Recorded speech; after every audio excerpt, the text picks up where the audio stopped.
4 people were gunned down in an apartment complex after a young man with a promising future throws it all away. Then, a father is gunned down in front of his family when they dropped on a family. For homicide detectives, their chance of solving a murder is cut in half if they do not get a lead within the first 48 hours.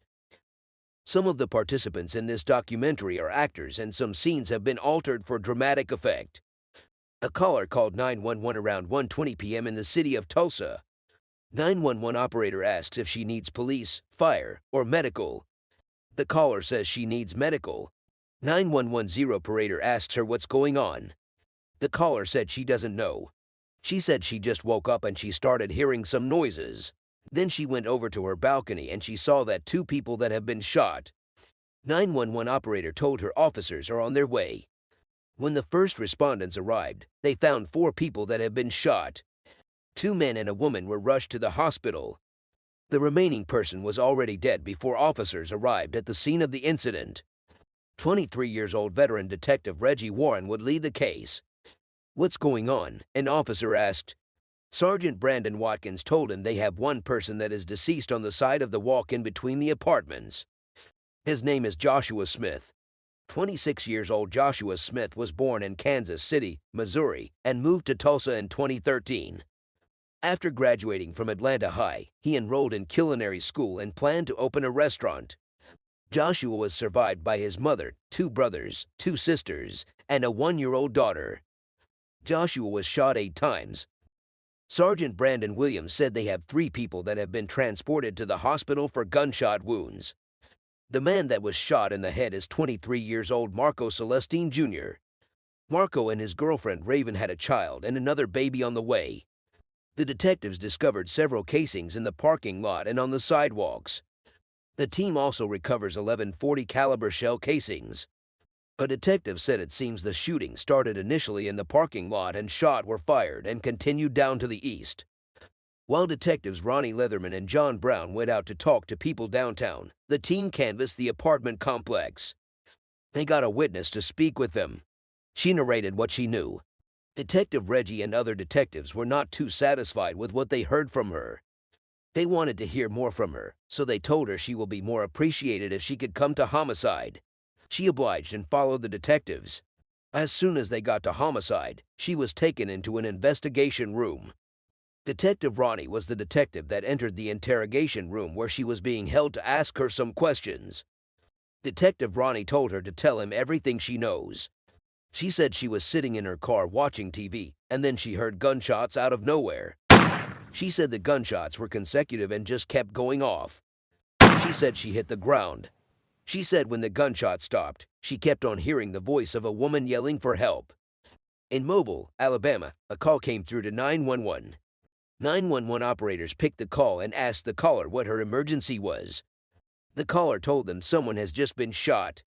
911 operators asked her the location of the shooting. She kept on saying, "Stephen, baby, stay with me."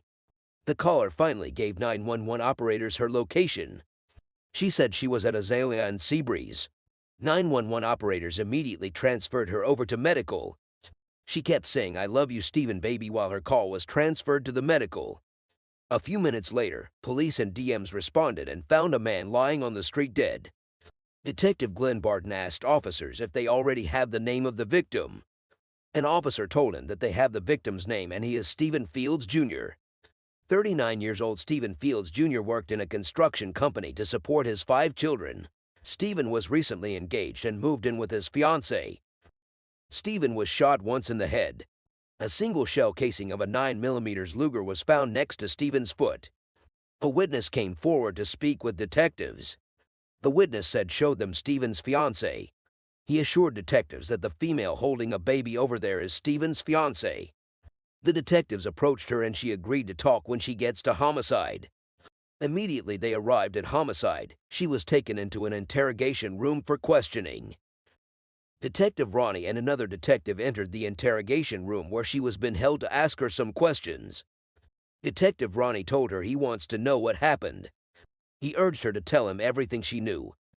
She said Donna called her in the morning because Donna wanted her to come to her house. She waited on Stephen to get off work because the next day was his birthday. She said she took Stephen out for dinner to celebrate his birthday. Detective Ronnie asked her if Stephen knew Donna. She said Stephen and Donna were neighbors. She said Donna moved into the house where Stephen was living with her son and his girlfriend about a month ago. She said Donna told her she just needed to talk to her for a second. She said Stephen and his son waited in the car while she went inside. When she entered, Donna told her to sit and talk to her for a second. The next thing she saw was a black guy running in the door. The black guy went to the safe that was in Donna's room. She said he told Donna he needed his gun. He said he needed to go outside. She said the black man grabbed a gun and ran out of the room. She said as he was going down the steps, she was trying to figure out what was going on. Donna ran out behind him. Detective Ronnie asked if he saw the victim get shot. She said the black guy just shot the victim in the head and the victim fell. He asked her again if she remembers what he was wearing. She said she can't tell him even one thing about him. She said she doesn't know who he was, but it sounded like he was called Smoke. Detective Ronnie asked her if she knew who called him Smoke. She said it was Donna that called him Smoke and she drove away with her son. Detective Ronnie asked her if she has any idea why anybody would shoot Stephen. She said she thinks everything that happened was a setup. She said Donna told her son in the past that Stephen owed her money. She said she was outside when she got outside. She said after she followed the gunman out of the house, she saw Donna's son lying on the street. She thinks her son and Stephen might have gotten into it and the guy got a gun and shot Stephen. At this point, Donna threatened to kill Stephen, Detective Ronnie asked. She said Donna usually threatens to kill people all the time. Just hold tight. I will be right back, Detective Ronnie said while he left the interrogation room. The detective turned to the woman who rents the apartment and who was dating Donna's son. So who stays in that apartment with you? The detective asked. She said she and her kids. Who else stays at the house? The detective asked again. Mama, she replied. What exactly do you remember about when everything went down? The detective continued with his investigation. She said when the girl knocked at the door, she asked her what she wanted. She said she opened the door. She said her old man and little skinny dude were getting into it. She said while she was at the door, she saw Stephen and a black male fighting in the street. She said Mama ran out of the house. She ran past her. She saw Stephen and the skinny dude tussling. After that, she heard a firecracker. She said the skinny black dude ran behind the back of her apartment. Back to the other murder case, detectives just learned that a witness responded to the female victim. The witness was brought to homicide for questioning. As soon as she arrived at homicide, she was taken into an interrogation room for questioning. After a series of questions and answers with Detective Ronnie, the witness was given a card that had Detective Ronnie's name and phone number on it. He told her to call him as soon as he has any information concerning the murder. Detective Leatherman visited the hospital where the surviving female victim was taken to. He requested to have chat with her before he is prepared for surgery. Detective Ronnie asked her who shot her and she said it was Caleb Young. He asked her what happened. She said she was there to visit her friend called Josh and one of Caleb's friends was there. She said she saw him on the phone and he was looking at her. She has a feeling that he was on the phone with Caleb. About 30 minutes later, Caleb popped up. Detective Ronnie asked her why he did that. She said he did that because they broke up. Detective Ronnie left the hospital room while he left the medical personnel to attend to her. Detective Ronnie called Detective Reggie immediately he left the possible. He told about Caleb Young. He wants him to look for Caleb in the database if he can get any information on him. A few minutes later, Detective Reggie found Caleb in the database. Information from the database showed that 20-year-old Caleb Young has no prior convictions.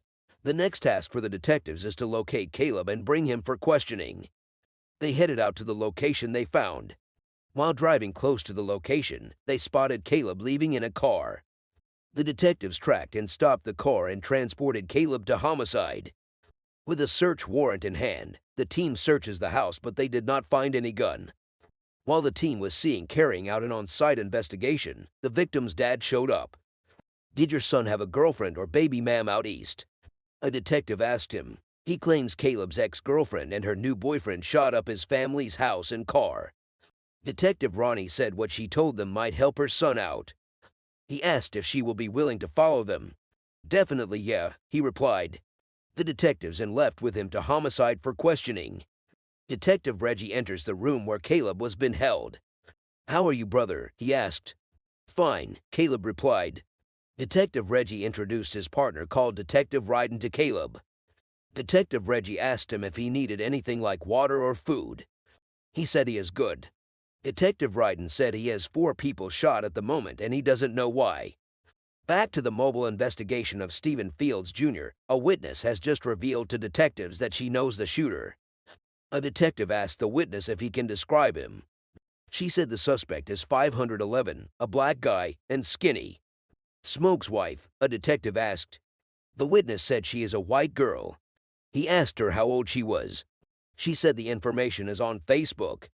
The detective asked her if she can pull up her information on Facebook real quick. She said she can do it real quick. Barton finds Jamal's last known address. The detective headed to a location they know Jamal stay at. A few minutes later, they arrived at the address.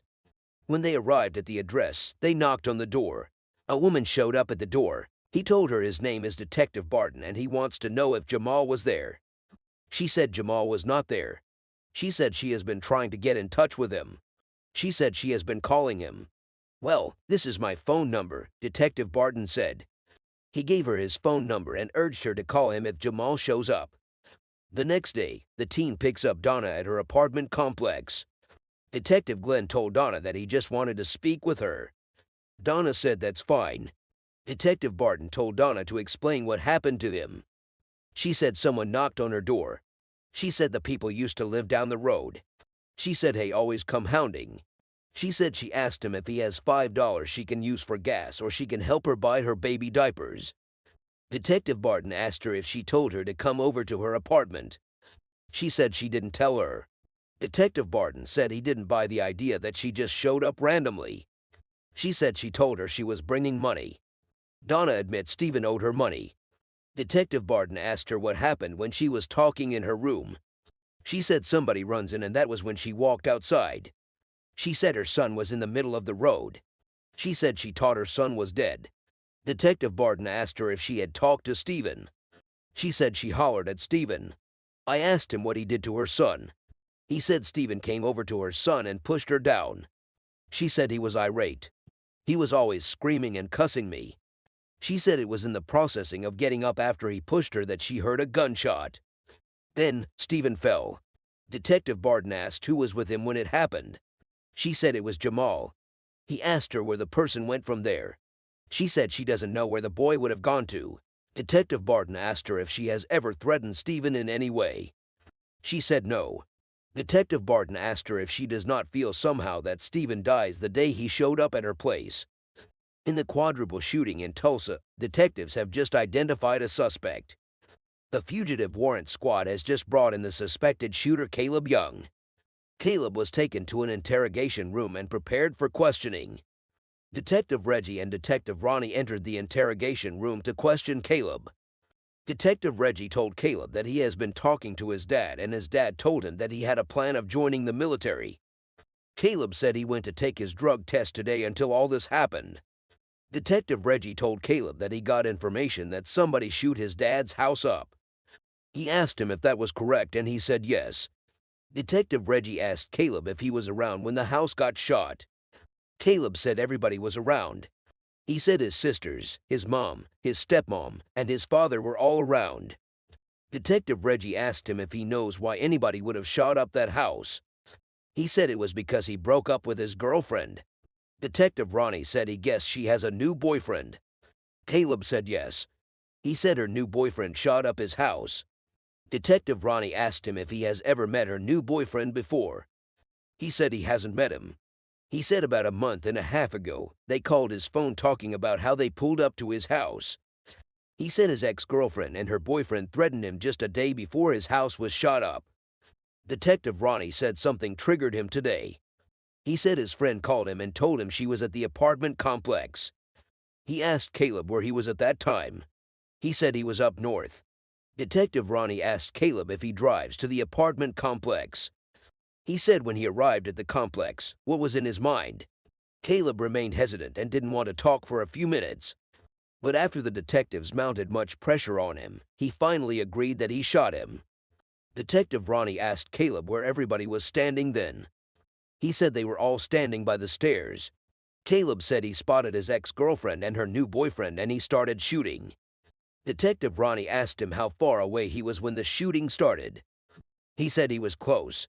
Detective Ronnie asked him if he had already determined that he was going to shoot anyone he sees with his ex-girlfriend. He replied in the affirmative.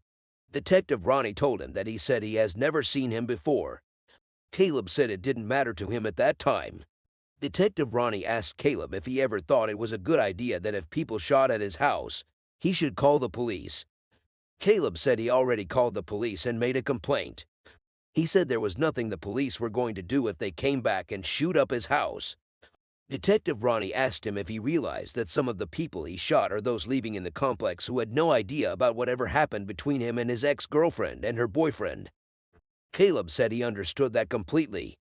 Caleb said people that know him know that he gets mad if someone messes with him. He said he just got to a point where he was never going to stop.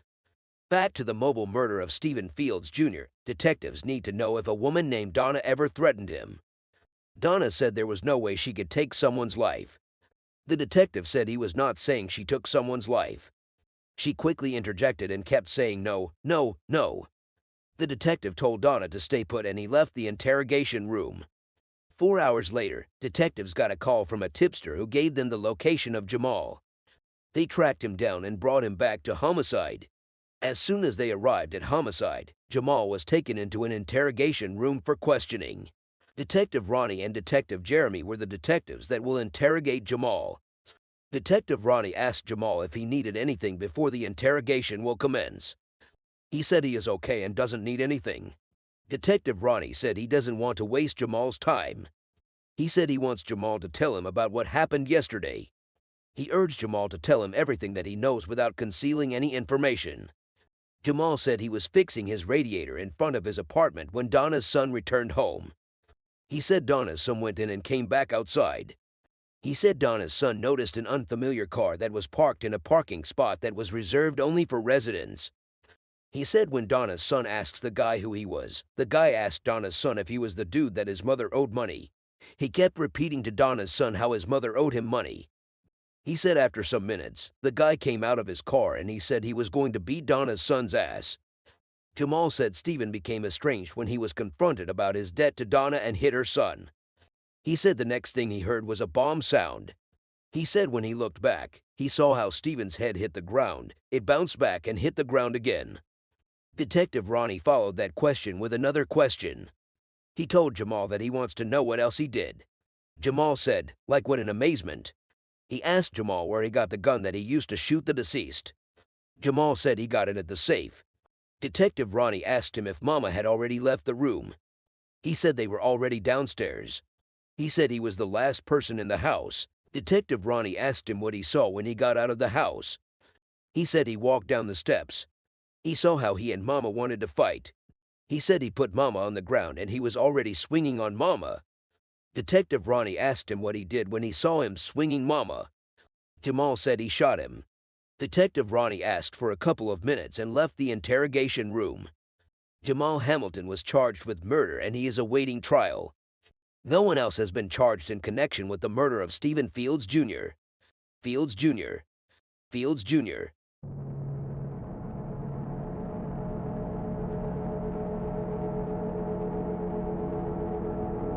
Do you need police, fire, or medical? Ask the 911 operator. I need the police. I have a body to report, replied the caller with a shaky voice. Whose body? What's going on? The 911 operator asked again.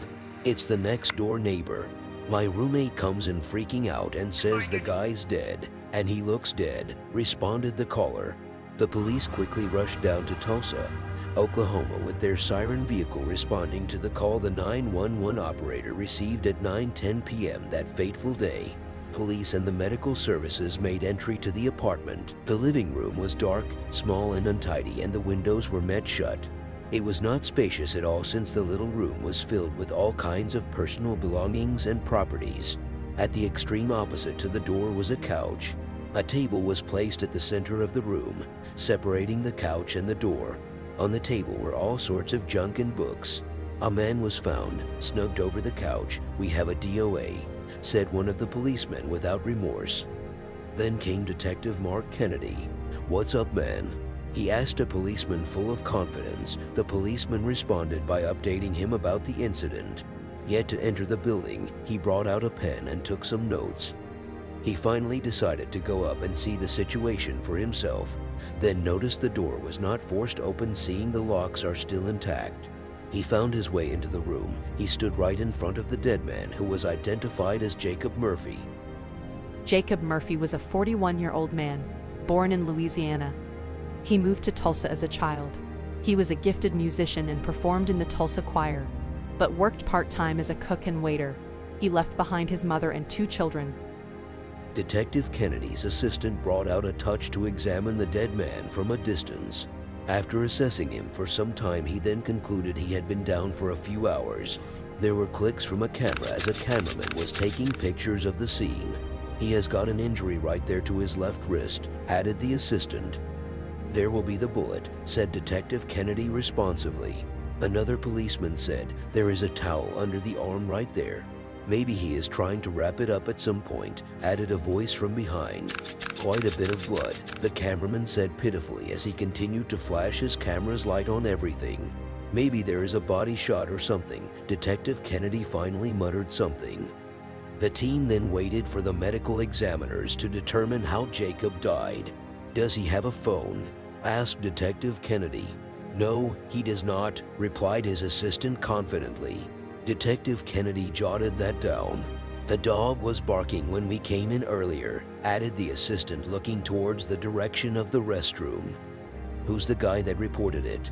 "He is in his apartment, next room," answered the assistant. Then Detective Kennedy and his team went to the neighbor's apartment. He let them in and gave them some information he might know about Jacob and how the incident happened. He mentioned that Jacob had been drinking a lot. He continued by saying Jacob was letting some friends crash his apartment, including a homeless woman named Pikachu and her boyfriend, Mike. According to him, they just moved there some weeks ago. "Do you know his phone number?" "No," the neighbor replied. "You know he got a phone number, right?" "Yes," he responded. "Can you give me a description of Mike?" "Mike is a black dude, frequently found around the neighborhood.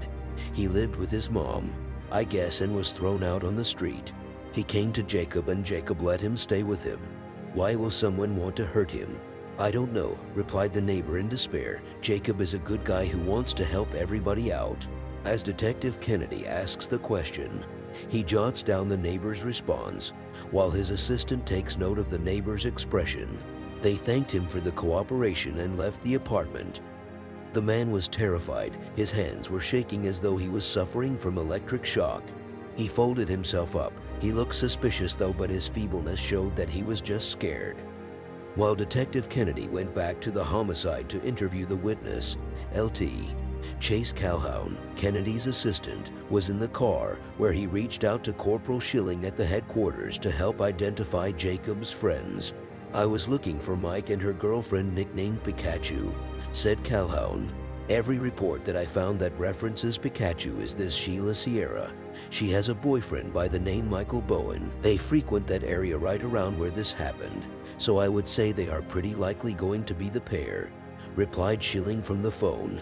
Calhoun found the picture of the woman Schilling was describing on his small computer. He thanked Schilling and drove off in the car, saying these folks are not going to be outside. They are going to be ducked out as he looked out in the dark through the car's window. Still driving, Calhoun's phone rang.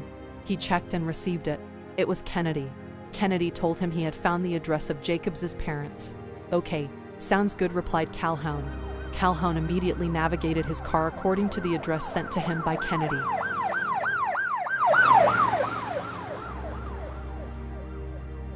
He arrived at a big, white-story building with a big tree in front. There was a small lawn just in front of the building. Calhoun walked up the part to the door. He knocked at the door and someone responded by flashing a touch on his face. He introduced himself, then he asked, "Are you related to Mr. Jacob Murphy?" "I am his mom," replied the person with the touch. The woman came out to Calhoun and the two walked down to the shed of the big tree in front of the house. Calhoun shared with the woman that her son had been shot. "I hate to tell you, your son had passed away," he added bitterly. He placed his left hand on her right shoulder, consoling her. I know this is overwhelming, but it is really important now that you tell me about who he has been dealing with, requested Calhoun with the voice of an angel. There is a couple that Jacob was saying, Mom, they're just real nice. They're real sweet. They're just down on their luck. And he was letting them sleep in his bedroom, replied Jacob's mom. Was that a black man named Mike? Yeah. And a white woman named Sheila? Sheila might be right, Jacob's mom responded aptly to Calhoun questions. He's been helping, trying to help different people. She added, trying to hide her soberness, even though it was clear she'll soon burst into tears. Calhoun, trying to figure out a motive, asked her if Jacob had been having issues with drugs lately. No, she responded with apt. I had trouble with him drinking. He had depression from being injured. His arms were messed up from breaking them skating with his son, and the doctor messed up on the surgery. He's been fighting pain specialists to stay off drugs, she said conclusively, trying not to make a wimp. Then she continued, speaking with a few breaks in her voice, crying as she said he has been working a little bit at Ty's, the restaurant, so he had cash on him. He could work a few hours and not hurt. Jaeger. She bawled as if she just woke Yo from her sleep. Is his dog still there? She asked doubtfully. There was a German Shepherd there. We had to put him in the bathroom, answered Calhoun swiftly. If he felt like it was somebody that was threatening, he would have been protective of Jacob. Jacob's mother said with a little bit of hope. Sure, that's all for now, ma'am. We will be calling you if we get some more information. I am sorry for your loss, he concluded. Jacob's mom starts crying as she tries to speak. He said to her it's all right as he found his way back to his car in the dark. Kennedy was now in his office. His phone rang.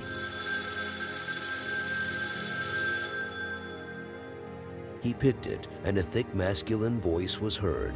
He recognizes it as one of the detectives still processing the crime scene. He had a contact wound to his chest. He definitely was shot, said the voice from the phone. You still can't find his cell phone, right? Asked Kennedy. The voice answered, yeah, then continued. He had money in his wallet. Nothing looked like they were looking for drugs and money. The voice said frankly. All right, sounds good, responded Kennedy, then hung up the call. In Kennedy's office was another man, a detective too perhaps. The man gave some information on Jacob that he saw. The victim has a contusion on his head and he has an imprint on his face. Maybe the man with the gun poked him in the face with it, said the other man in the room. Kennedy then turned facing the other man in the room. The man was standing, resting his hand on a box placed over the table while assisting his head to stay in place. The man was wearing a badge t-shirt just like Kennedy's, but black, while Kennedy had a red one on. He had his ID worn around his neck. He seems to be Kennedy's partner. We don't have a phone. They didn't take anything else. Somebody could have actually taken the phone. Maybe he had something important on it, Kennedy said. The witness, Jacobs' neighbor who had the shooting, was in the interrogation room. His hands were cuffed to the back of the chair he was sitting. He doesn't understand English as he's not an American. Kennedy got himself a translator to help with that. Let's go round up here and see what we got, he said, getting already worked up. So, basically, I just want to know what he heard, what he saw, and what he noticed, said Kennedy. The translator sitting next to Kennedy relayed the information to the witness, who was sitting at the other end of the table, in an unusual language. The witness responded in the same unusual language. I got home around 4 in the afternoon. There were about 6 people in the parking lot. He identified the people by their gender, 2 females and 4 guys. Kennedy shows him a picture he had on his phone. Have you seen that woman before? He asked. I think she is the one who was there, the witness replied. In fact, she was with the black male, he added. It was around 5 or 5:30 p.m., he continued. And suddenly I heard some kind of gunshot. I turned to the apartment. A black guy and a white guy came out, and seconds after, the guy who was with the woman came out, and they went toward the park up there. He concluded. The female did not come out, asked Kennedy confusedly. No, the witness replied. Kennedy then asked him if he would be able to identify the people who ran out of the apartment if he was to see them again. I'm not so sure, the witness responded. Kennedy, getting frustrated by not getting too far yet, showed the witness a picture of Mike from his phone, and asked, "Did you see that guy in there?" Instead, the witness started describing who he saw. He said, "The guy I saw had much bigger hair and his face was a little bit thinner. In fact, he doesn't look like him," he added swiftly. Kennedy and the translator thanked the witness and walked out of the interrogation room, leaving him behind still cuffed.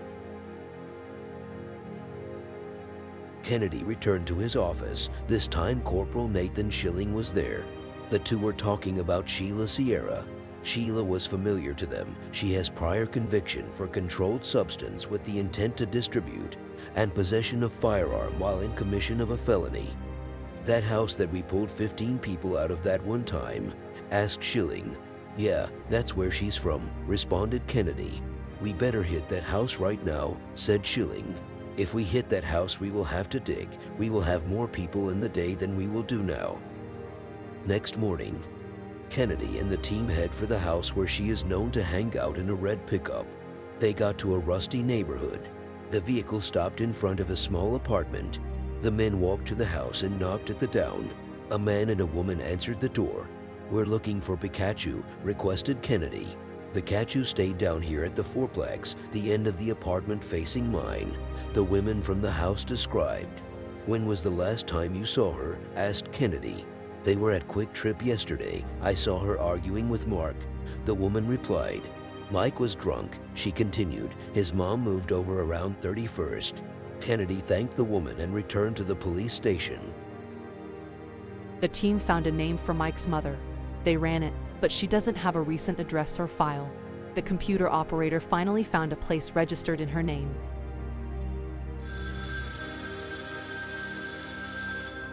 A phone rang. "It's Margaret," the policeman said. He then read out the address forwarded to his phone to the other policeman. Driving the red Ford Jeep on a highway, the other policeman nodded. "If they've got a car, that means they're mobile.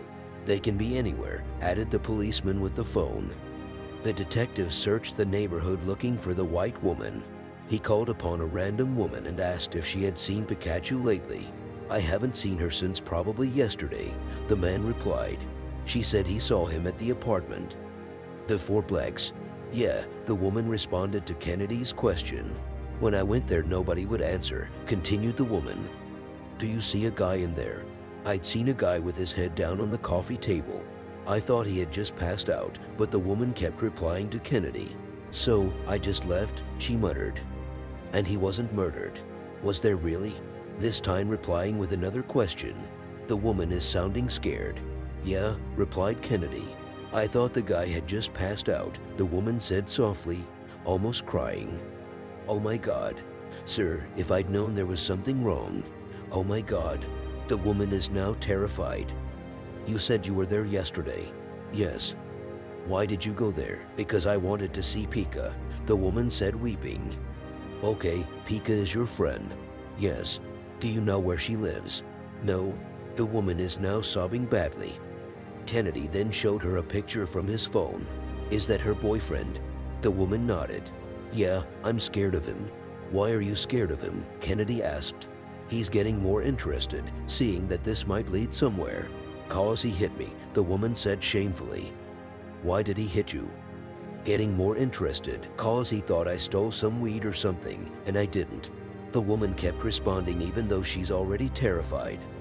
"All right, I appreciate it, thank you," Kennedy said, letting the woman out of his car. "All right," the woman replied as she stepped out of Kennedy's vehicle. Kennedy then drove off, navigating back to the main road. 2 hours later, in the search for Mike and Sheila. "All right, so I posted that address. He's an associate." A voice sounded for the telecommunication device. "White Pontiac in the driveway," the voice concluded. "That's it." The policeman driving the red Ford Jeep said, and his companion shrugged in conclusion.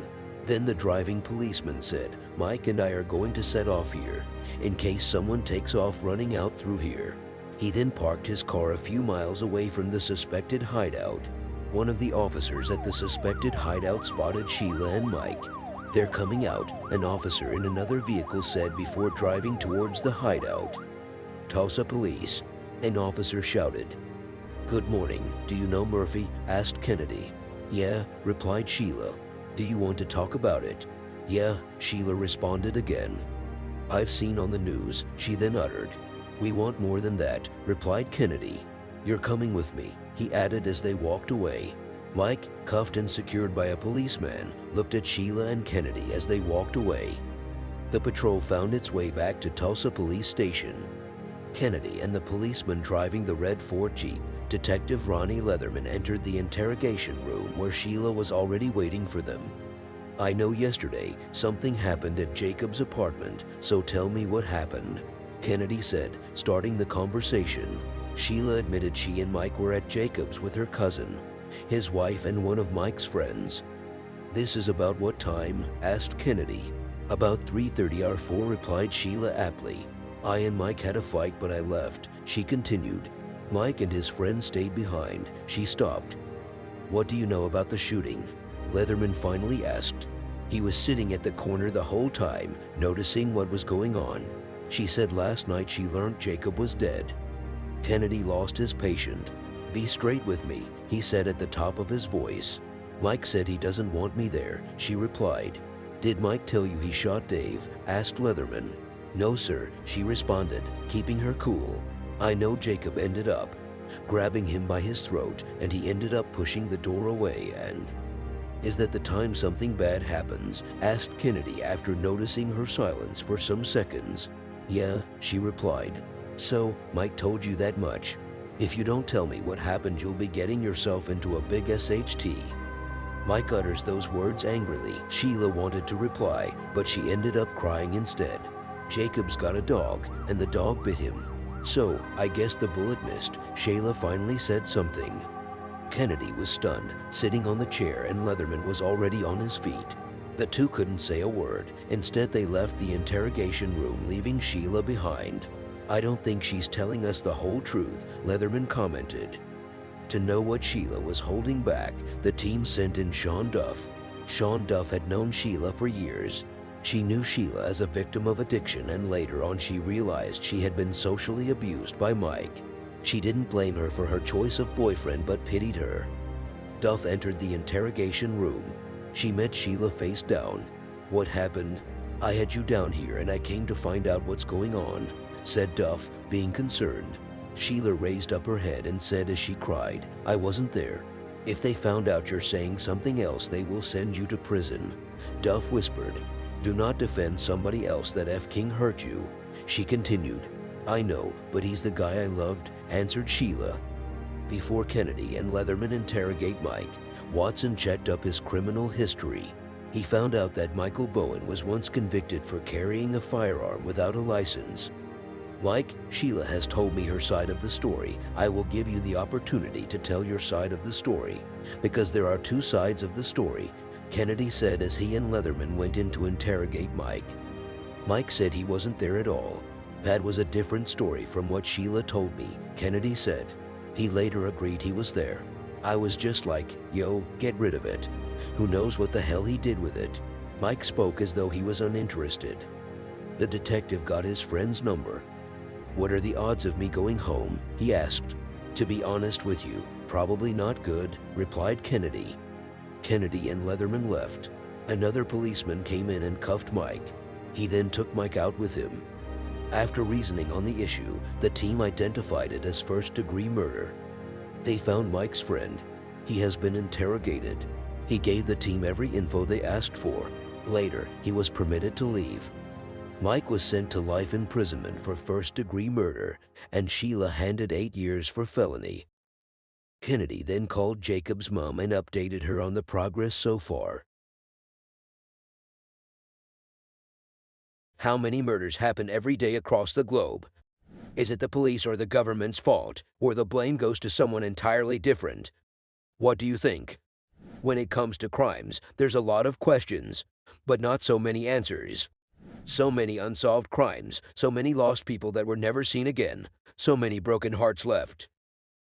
This story begins on a very cold night in January, Tulsa, Oklahoma. Life is so unpredictable, even at 1:45 a.m., when you must be warm in your bed having your best sleep, excited for what tomorrow brings. Little did we know that the world would wake up with terrible news, other murders. 3 people were murdered, a 58-year-old black male called Kenneth Sellers and a 52-year-old woman along with her 28-year-old son. Where can we start? Just like every crime story, even this story begins with a 911 call.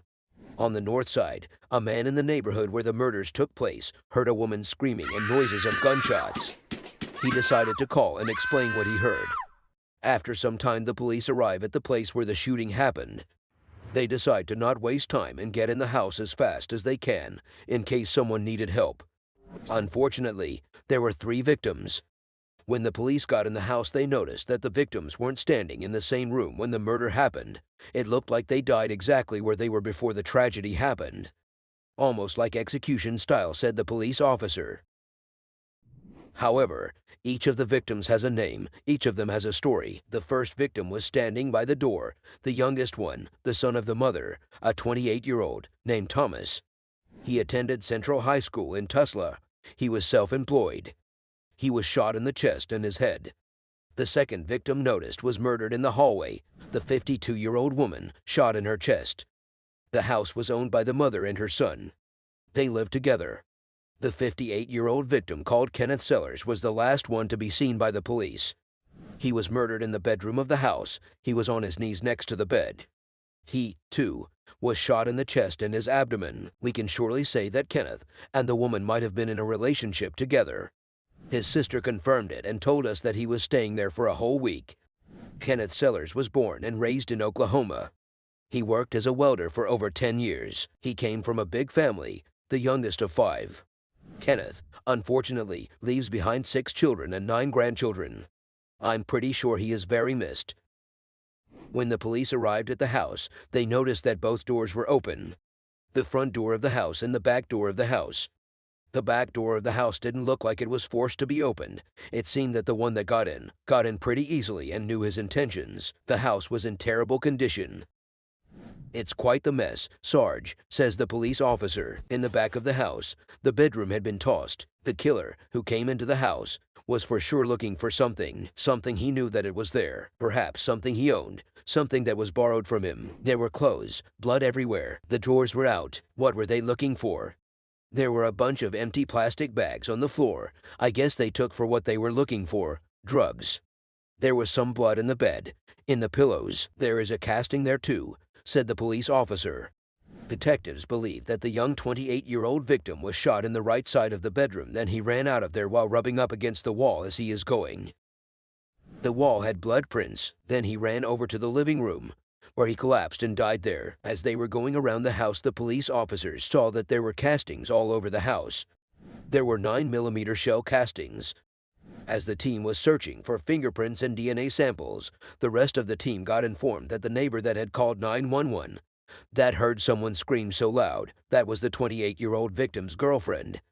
She was already transported downtown to be asked questions about this tragedy. She might know something. She might even be the killer itself. We're about to find out. The girlfriend of the victim has a child, a 5-year-old, a daughter. She left the child to her sisters to babysit. She was the first one to get questioned about this whole situation. The police hoped that she would say something useful. And there she was. She looked scared. She was shaking. Her voice was shaking. The first thing that came out of her mouth was, "Why did they do that to my baby?" She was talking about her boyfriend, the young victim, Thomas. The only thing she seemed to care about was if they are dead or not.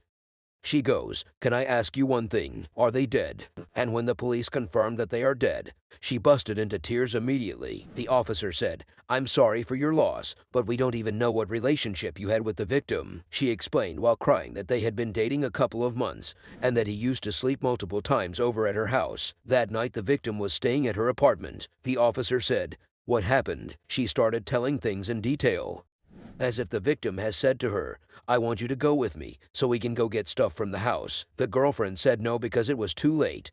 They had to lay and sleep. But the girlfriend said that she does her washing at the victim's house. She said she washes her clothes and her baby's clothes there. So, she had to take some laundry from the victim's house and agreed to go without asking too much. The 28-year-old victim, Thomas, told to his girlfriend that his friend Melvin is coming too. The police officer asked her about this guy named Melvin. She said they were friends. Well, that they recently became friends. She says that Melvin used to always steal from her boyfriend. The victim, she says he came to her apartment. The police officer asked her about her daughter and who she was at the moment with. She said she left her child with her sister and her sister's boyfriend, saying that she isn't her blood sister, but she stays directly right across the hall from her apartment. The police officer asks, "So this Melvin comes at your apartment, picks you and your boyfriend, and you go where?" She answers with no hesitation, "We get in the car, me, Melvin, and my boyfriend. There was some other dude that I've never seen before," she says. Detective Mark Kennedy asked her, "What was the purpose of this ride? Tell us." She said that she had no idea.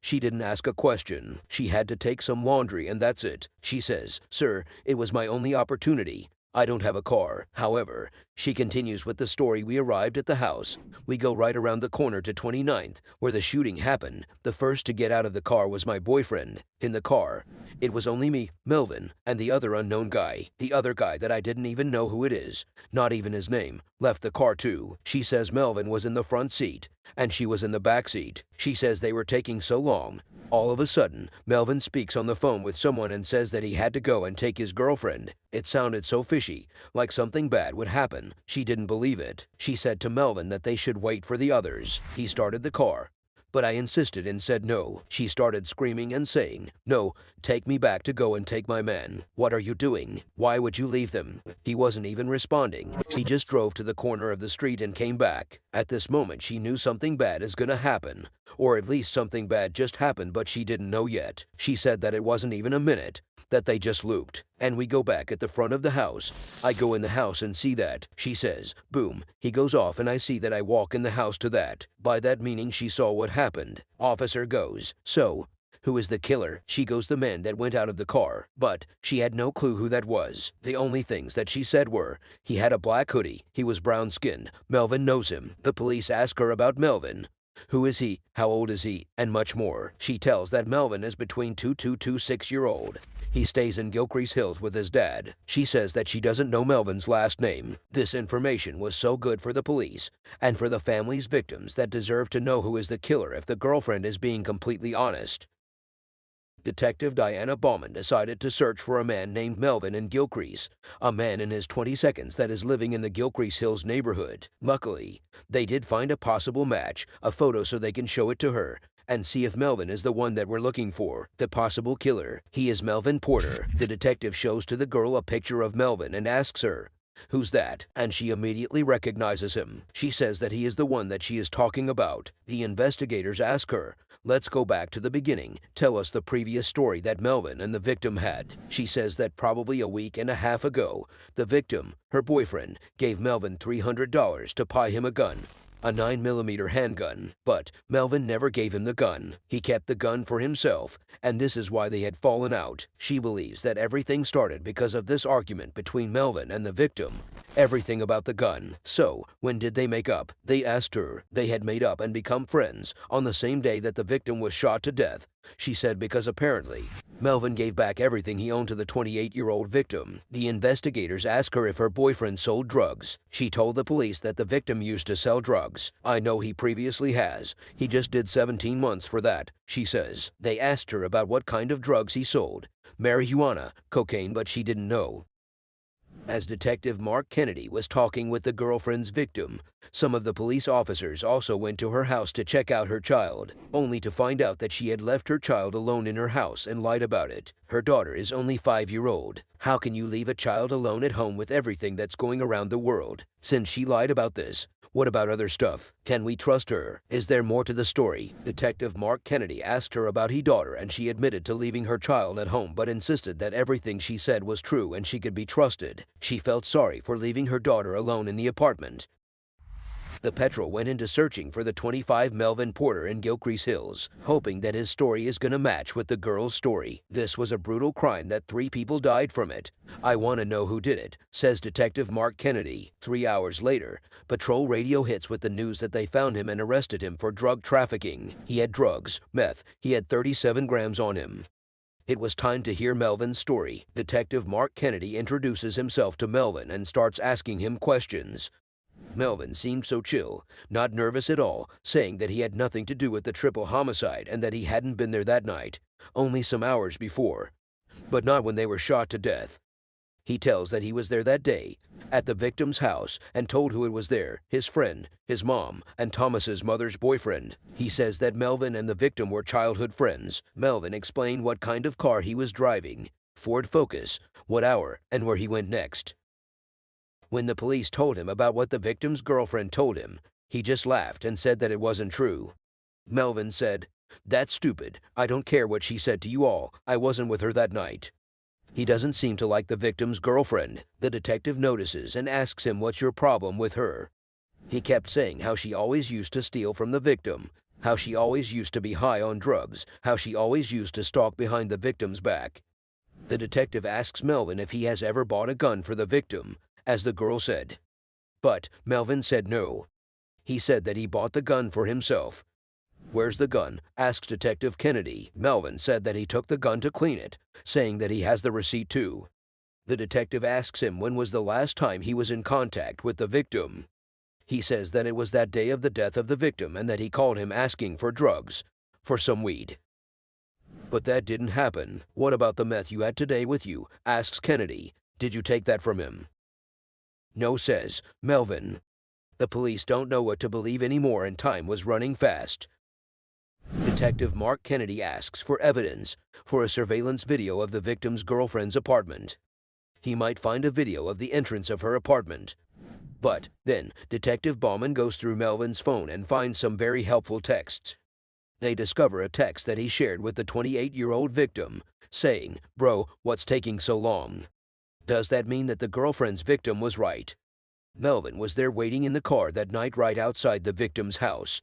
The detective asks Melvin about this text and he says that he meant it for today. That they talked about finding him drugs but it didn't happen. Melvin still gives nothing. No clues. The girlfriend's victim gets arrested for child neglect. Melvin gets arrested for drug trafficking. But there's still a third person that we don't know who he is and what he did yet. Maybe he is the answer to all this messy big puzzle. They decided once again to look closer to Melvin's texts. Nowadays you can find a lot about a person through his phone. CPL Nathan Schilling discovered that Melvin texted someone that day before midnight saying, "Need a gun," hours before the murder happened. We're getting closer to finding out, I think. The same person that Melvin texted, that person texted back hours after the murder time saying, "I need some clean clothes, bro." His name was Christopher President. This person got some explaining to do. It seemed like he is the shooter. Investigators do their work, and they find a pic of Christopher President. Some information. Christopher President, a 27-year-old black man, was charged with a lot of stuff, burglary, drug possession, and much more. A father, has a son, a wife, a family. The investigation in Melvin's phone continues. They find that after the shooting, that night, Melvin has searched on Google about news about this case and downloaded a police scanner app. Melvin has been lying all this time, meaning that he is guilty of something.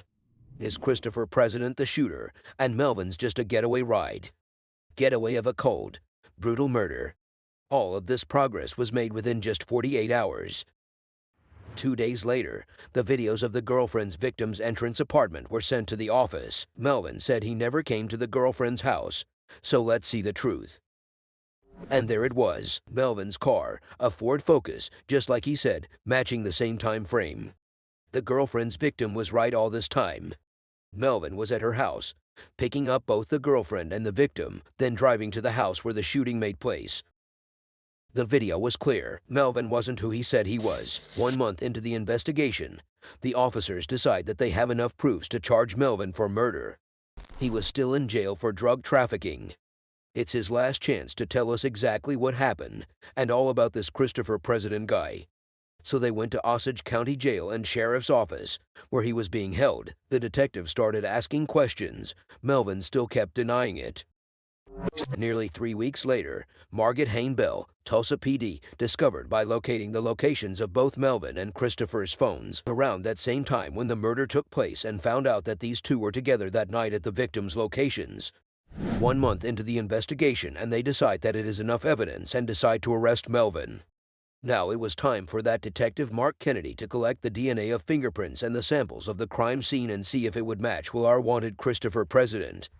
After 2 weeks of searching for Christopher, the gang unit found him at his mother's house, arrested him for an unrelated outstanding warrant. The detective started to ask him questions, and after that, he would serve Christopher with his DNA buccal swab. He seemed nervous. They asked him about that the night of January 16th. He said that he has known about this case since his friend was arrested. His friend is Melvin. He knew the 28-year-old victim too, saying that he was friends with him too, that he was been at his house several weeks before he got shot to death. When asked if he was with Melvin that night, Christopher said no. He said that on the 15th of January, hours before the murder, his girlfriend gave birth to a boy. He was at the hospital. Melvin called just to say congrats to him, so Christopher asked for some drugs, pills, or something from Melvin since he got anxious about the fact that he became a father. He couldn't sleep. It helps with my anxiety, he says. So they went to a bar. They went to a bar near his mother's house, near the victim's house. After the bar, Melvin drove him back to the spittle, by his car, a Ford Focus. The detective asks about where he spent the rest of the night, and he says at the hospital. But his phone tells a different story. Christopher is making up a whole other story, so the investigator tells him the GPA coordinates, everything, and that night he was near the victim's house. The detective decides to call the lab and make the case even stronger. To see if his DNA profile matches, they asked him to open his mouth so they can take pieces of his DNA. After some time of waiting, the lab found no matches with Christopher's DNA. Kinda disappointing. However, the investigators put everything together, every piece of evidence, and the court decided to charge Christopher President with murder. They decided there was enough evidence. Christopher President was convicted of 3 counts of felony murder and 1 count of armed robbery. He was sentenced to life without the possibility of parole. Melvin, on the other hand, was convicted of 3 counts of felony murder and 1 count of armed robbery. He was too sentenced to life without the possibility of parole. The 28-year-old victim's girlfriend pleaded guilty to child neglect and was sentenced to a 3-year suspended sentence and probation. However, she was not charged in connection with murders. The victim's girlfriend was a very big help in this case. This was a very brutal crime that has come to an end finally. This happened only because people are greedy. Greedy for money, drugs, for having things that don't belong to them. So greedy that sometimes they forget the value of life. How precious life is. How can you take innocent people's lives? People shouldn't suffer. Their life shouldn't end for others people wants. But who is to blame really? Police, government. People, you choose.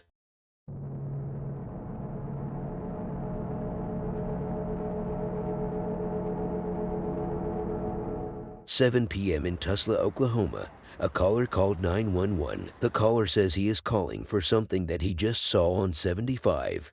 He said there are 3 cars on the side of the road. He said as he was approaching them, one gentleman jumped out of his car and ran to the car directly behind him.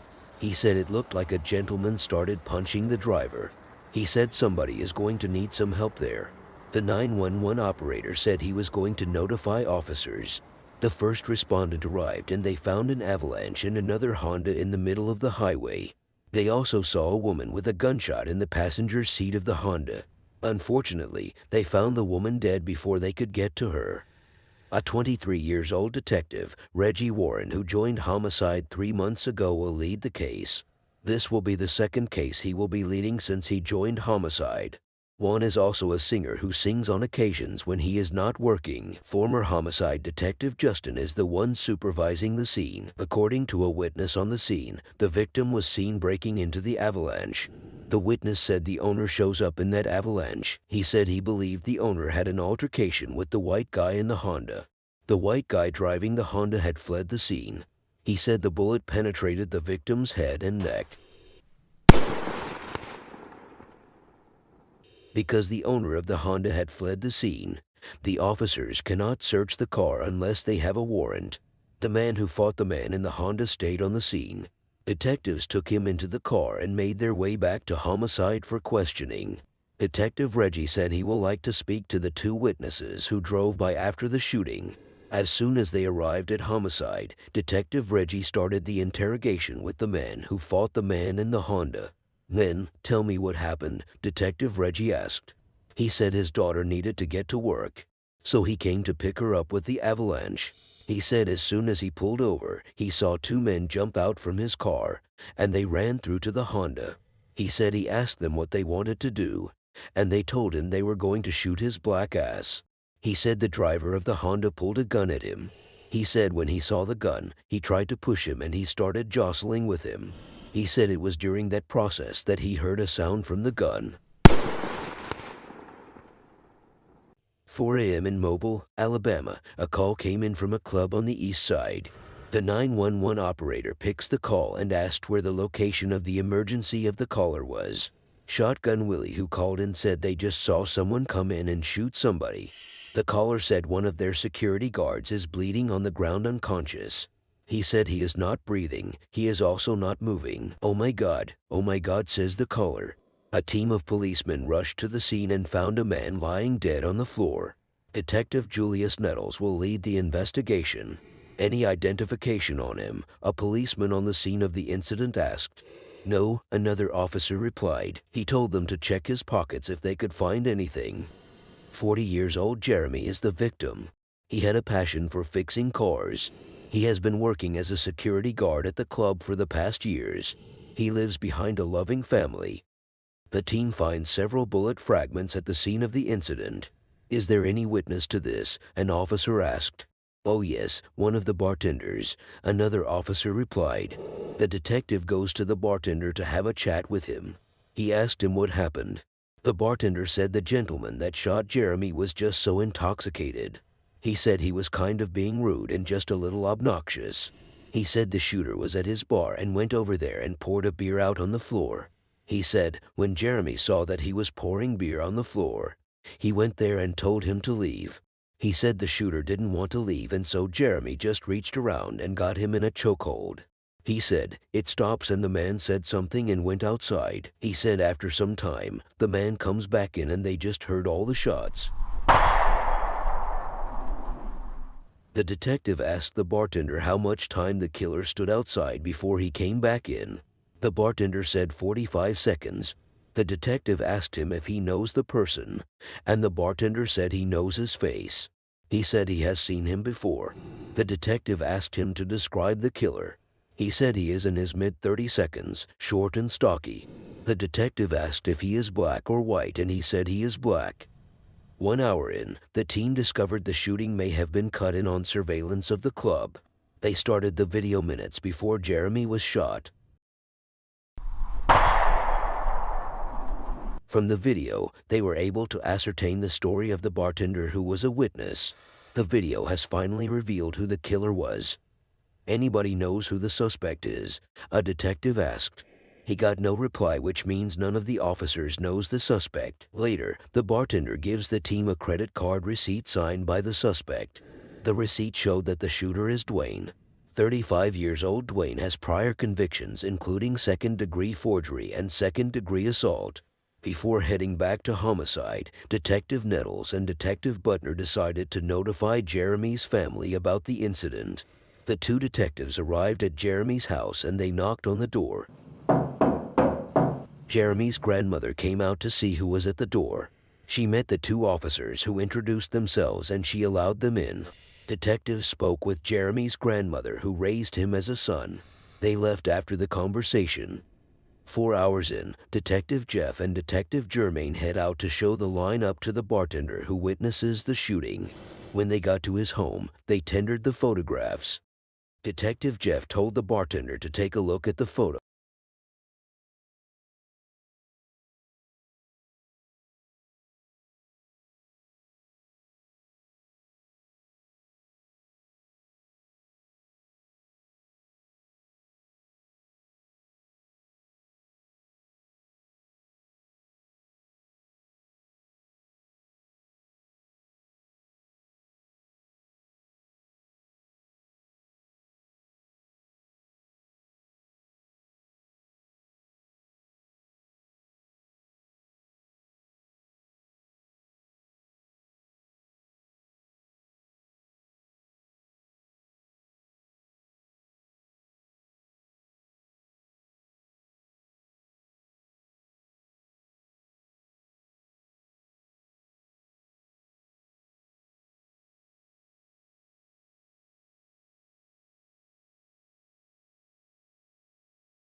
Angela was survived by 2 sisters and 5 children. After some hours, Detective Jason White looks her up in a database and gets an address for her family members. When the team got here, they met a member of Angela's family, and they informed her about the death of Angela. Detective Reggie told her how important it is to get Angela's killer. Detective Reggie told her that the killer is in his 30 seconds. He is either short hair or bald. But the family member doesn't know who Angela has been hanging out with. The team thanked her and headed back to homicide. A few hours later, Detective Jason White forwards the team a possible lead from an ATF agent. Back to the murder of 40-year-old security guard Jeremy Smith. Detectives hope their witness can identify Dwayne as the shooter. The team searches for his last known address and headed there immediately they found it. Detective Nettles and another officer knocked on the door of the apartment and a woman answers the door. Detective Nettle asked her if Dwayne was there and she replied by saying Dwayne would have come out if he was there. She said Dwayne used to live there but he and his girlfriend have left the apartment several months ago. A detective finds Dwayne's girlfriend in the database and gets her phone number. The team put a call through to Dwayne's girlfriend and she gave them her address. On their way to Dwayne's girlfriend's house, Dwayne's mom put a call through to the team and told them she and Dwayne would be at the police headquarters in 30 minutes. After some minutes, Dwayne's girlfriend arrived at homicide. She said she heard that Dwayne might have shot somebody. The team asked her where she heard that. She said people have been calling her phone all day. The team asked her when was the last time she talked to Dwayne, and she told them around 4 o'clock in the morning. She said Dwayne came through the door and he was like, they are coming for me. Back to the murder of 46-year-old Angela. Detectives just received a tape that a man reached out to an attorney and said he was involved in the shooting. The name of the man is Matthew Elijah. 34-year-old Matthew Elijah has prior convictions including assault with a deadly weapon. 20 minutes later, Matthew reaches out to an attorney. Some hours later, Matthew put a call through to homicide and agrees to turn himself in. He gave them an address where he will be waiting for them. The team got into the car and headed to the address Matthew gave them. When the team arrived at the address, they surveyed the area waiting for Matthew to approach them. One of the team members who was standing at another place radioed the team members and told them he has a visual on Matthew. He told them Matthew is walking southbound, drinking at 40, and wearing a ball cap. Matthew was finally apprehended and brought to homicide. Detective Reggie reaches out to the man who fought with Matthew at the scene to see if he can identify Matthew.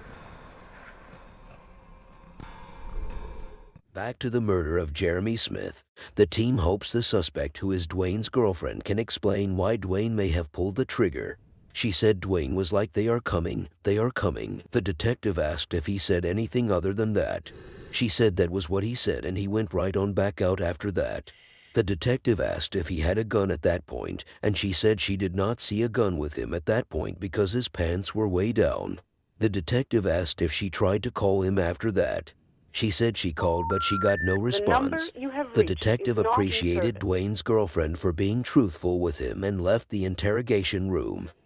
After some minutes, Dwayne's mother brought him to homicide as she promised earlier.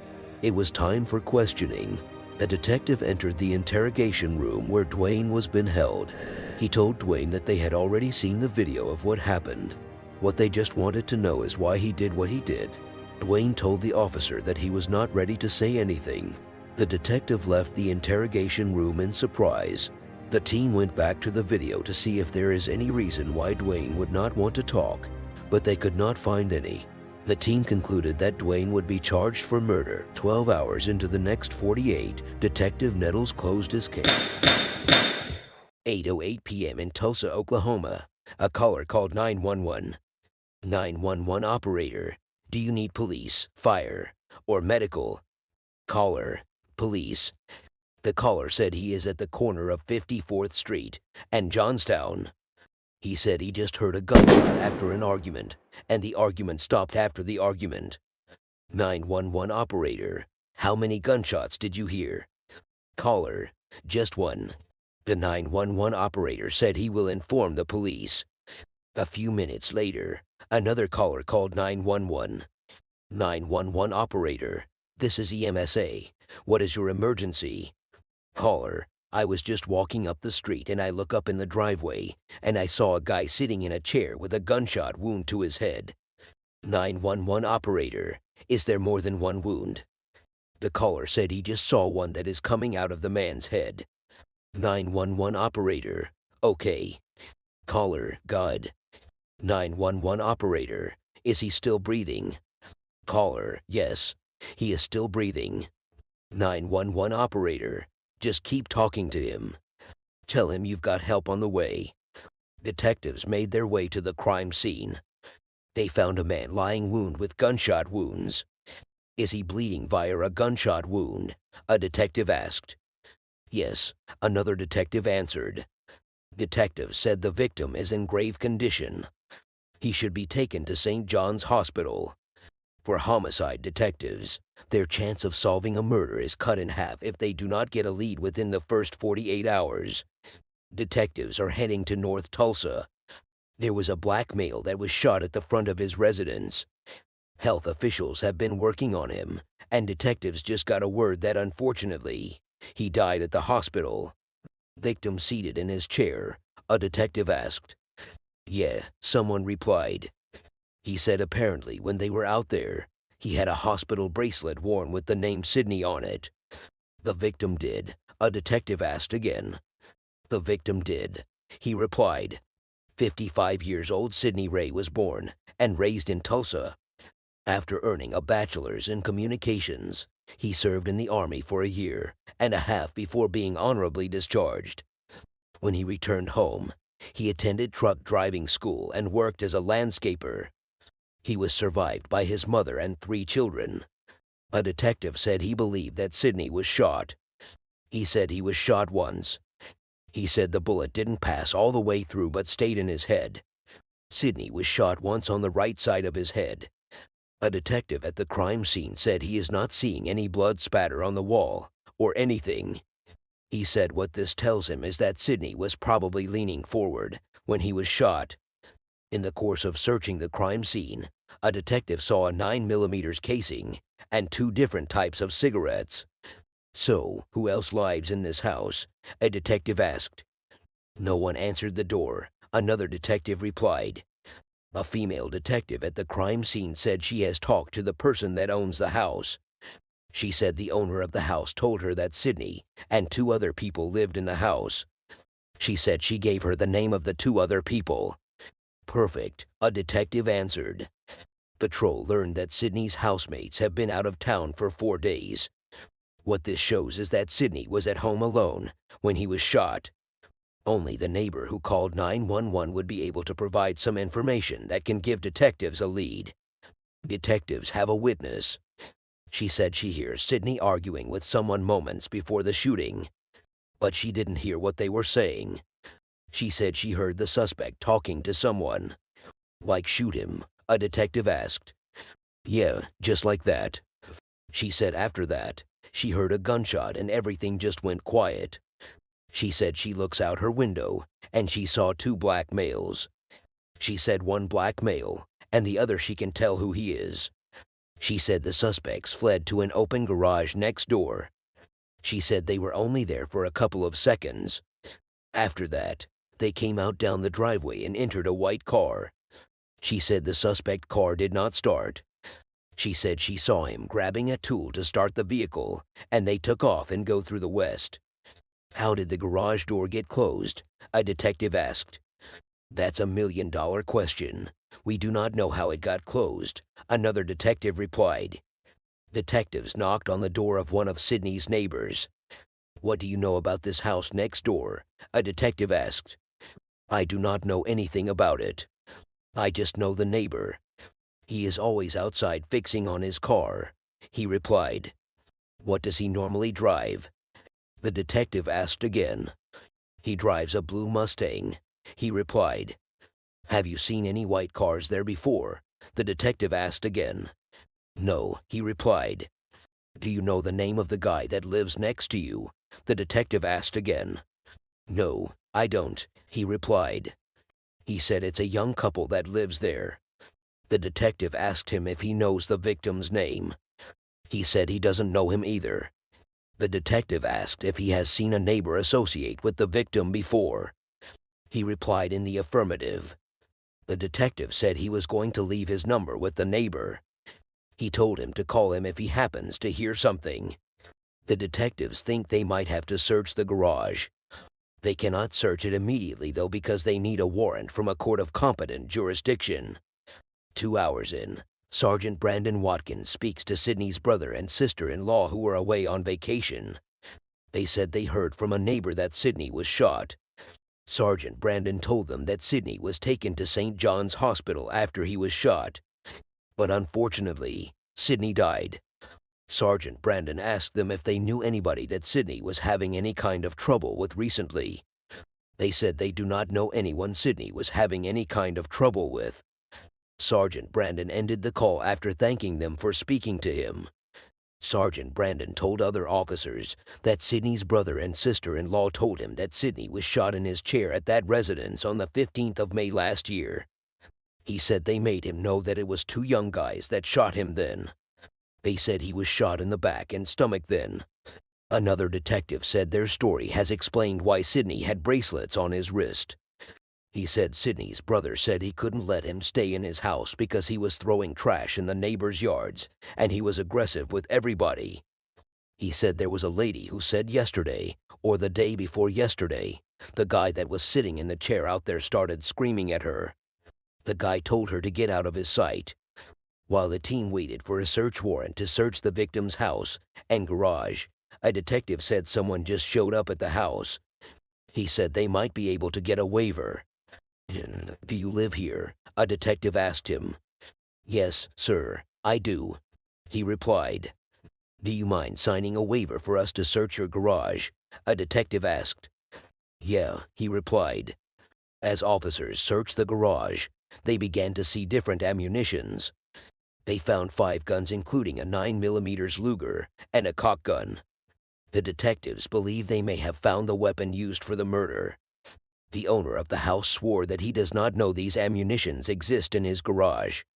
A detective said he will send the ammunitions to ballistic for investigation. The detective asked him if his garage door was up.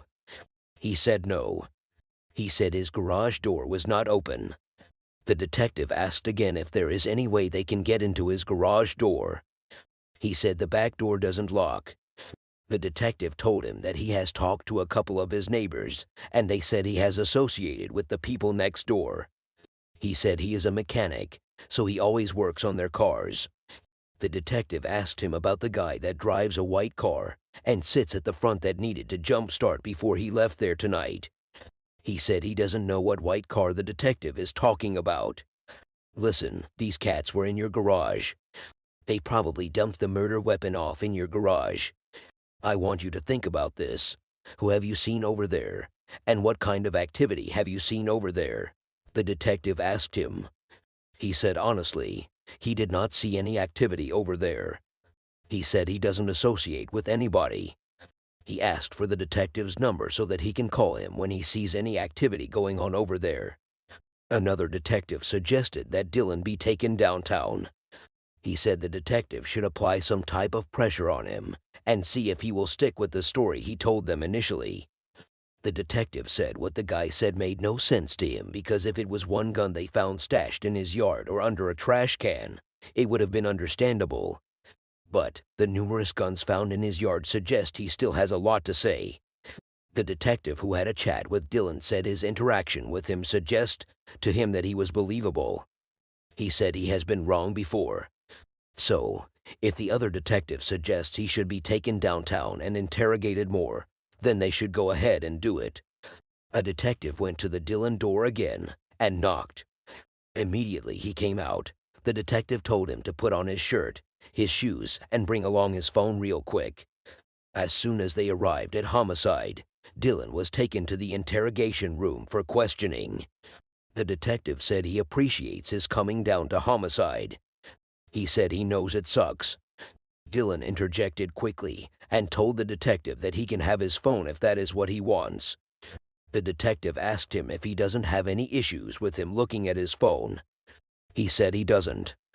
He said the detective can go through his pictures and his contacts. Another detective came into the interrogation room during the interrogation. The detective that was talking to Dylan gave the detective Dylan's phone, and he told him that Dylan has permitted them to check his phone. He said he has permitted them to do whatever they want to do with his phone. The detective continued his interrogation while he gave the phone to the detective that joined him. He asked Dylan about the guns that were found in his garage. He said, "Is there any way that Dylan's fingerprint or DNA is going to be on those guns?" He said no. "How do you know that?" the detective asked again. He said he hasn't touched any of those guns, so there is no way his fingerprints will be on the guns. The detective asked him again if any of his neighbors have entered his garage before. "No," he replied. The detective asked Dylan if he received any phone call this evening from anybody that suggested the person was going to hide something or put something in his garage. He said no. The detective asked again if he hung out with any black guy at his house. He said not really. The detective said the reason he is asking is because of a picture he saw on his phone. The guy stood up to show him the picture. The picture showed he was with a guy in his garage. The detective asked if he knows the guy. He said yes. He said the guy in the picture is his buddy. He said his name is Skylar. The detective asked him when the picture was taken. Dylan said the picture was taken a couple of weeks ago. He helped the detective check the exact day the picture was taken. Dylan gave the detective Skylar's full name and says he helped him work on his truck. The detective asked Dylan if he was expecting anybody in his house this evening. "No, sir," he replied. The other detective who was checking Dylan's phone left the interrogation room.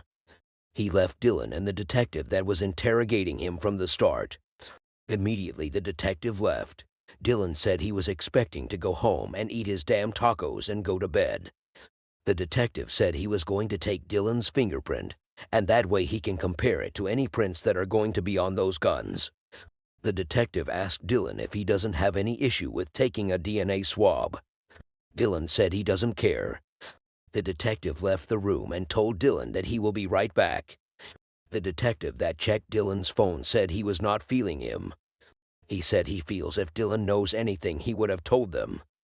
Detective Reggie asked the detective that interrogated Dylan if he mentioned a black male known as Skylar. The detective said he did. Detective Rogers said he blew that up.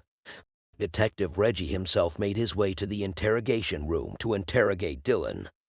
Detective Reggie, "Hey, you look tired, man. Let me ask you something. Is Skylar your friend?" Dylan, yeah. Detective Reggie, "You said he is a black male." Dylan, "Yeah." Detective Reggie, "Okay. Where does he live? Do you know?" Dylan, "Out west. We go to school together." Detective Reggie, "What school?" Dylan, "Central." Detective Reggie, "How old is Skylar?" Dylan, "I'd say 27. Detective Reggie, "Okay." During the interrogation, Detective Mark Kennedy received a call from Dave. Dave went through Dylan's Facebook page and found the Skylar he was talking about. The information on Dylan's Facebook page shows that Dylan is a white male. Detective Mark shows Dylan the picture of the white male. "That's Skylar," Dylan said. Detective Mark, "That's not the guy in the picture that you identified as Skylar. That was an older, bald, black man." Detective Mark, "So, are you ready to tell the truth now?" Dylan, "Okay, that's the neighbor." Detective Mark, "Out by your garage?" Dylan, "Yes. He helped me push my truck out." Detective Mark, "Who is the neighbor?"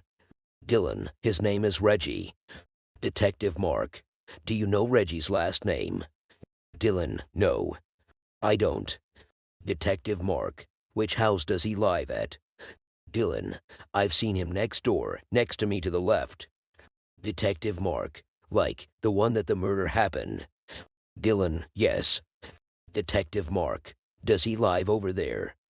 Dylan, I don't know who lives there. Detective Mark, okay, but Reggie frequents that house next door. Dylan, yes sir. Detective Mark, why didn't you tell us that? Dylan, because he is in the picture and I didn't want you guys to think that I was hiding anything. Detective Mark, but you are. Detective Reggie, we know you are scared to death right now. Dylan, oh, I am scared to death right now. Detective Reggie, we know. Dylan, you guys see this right now. Detective Reggie, we know that. Detective Reggie, all my partner is trying to do is to get out why they did what they did. He is trying to solve a murder, bro. Somebody lost their life today. Dylan, I know, buddy. I want somebody to find out who shot them. Detective Reggie, but if you mean that, you are going to start being truthful to us, because talking to you is like pulling teeth.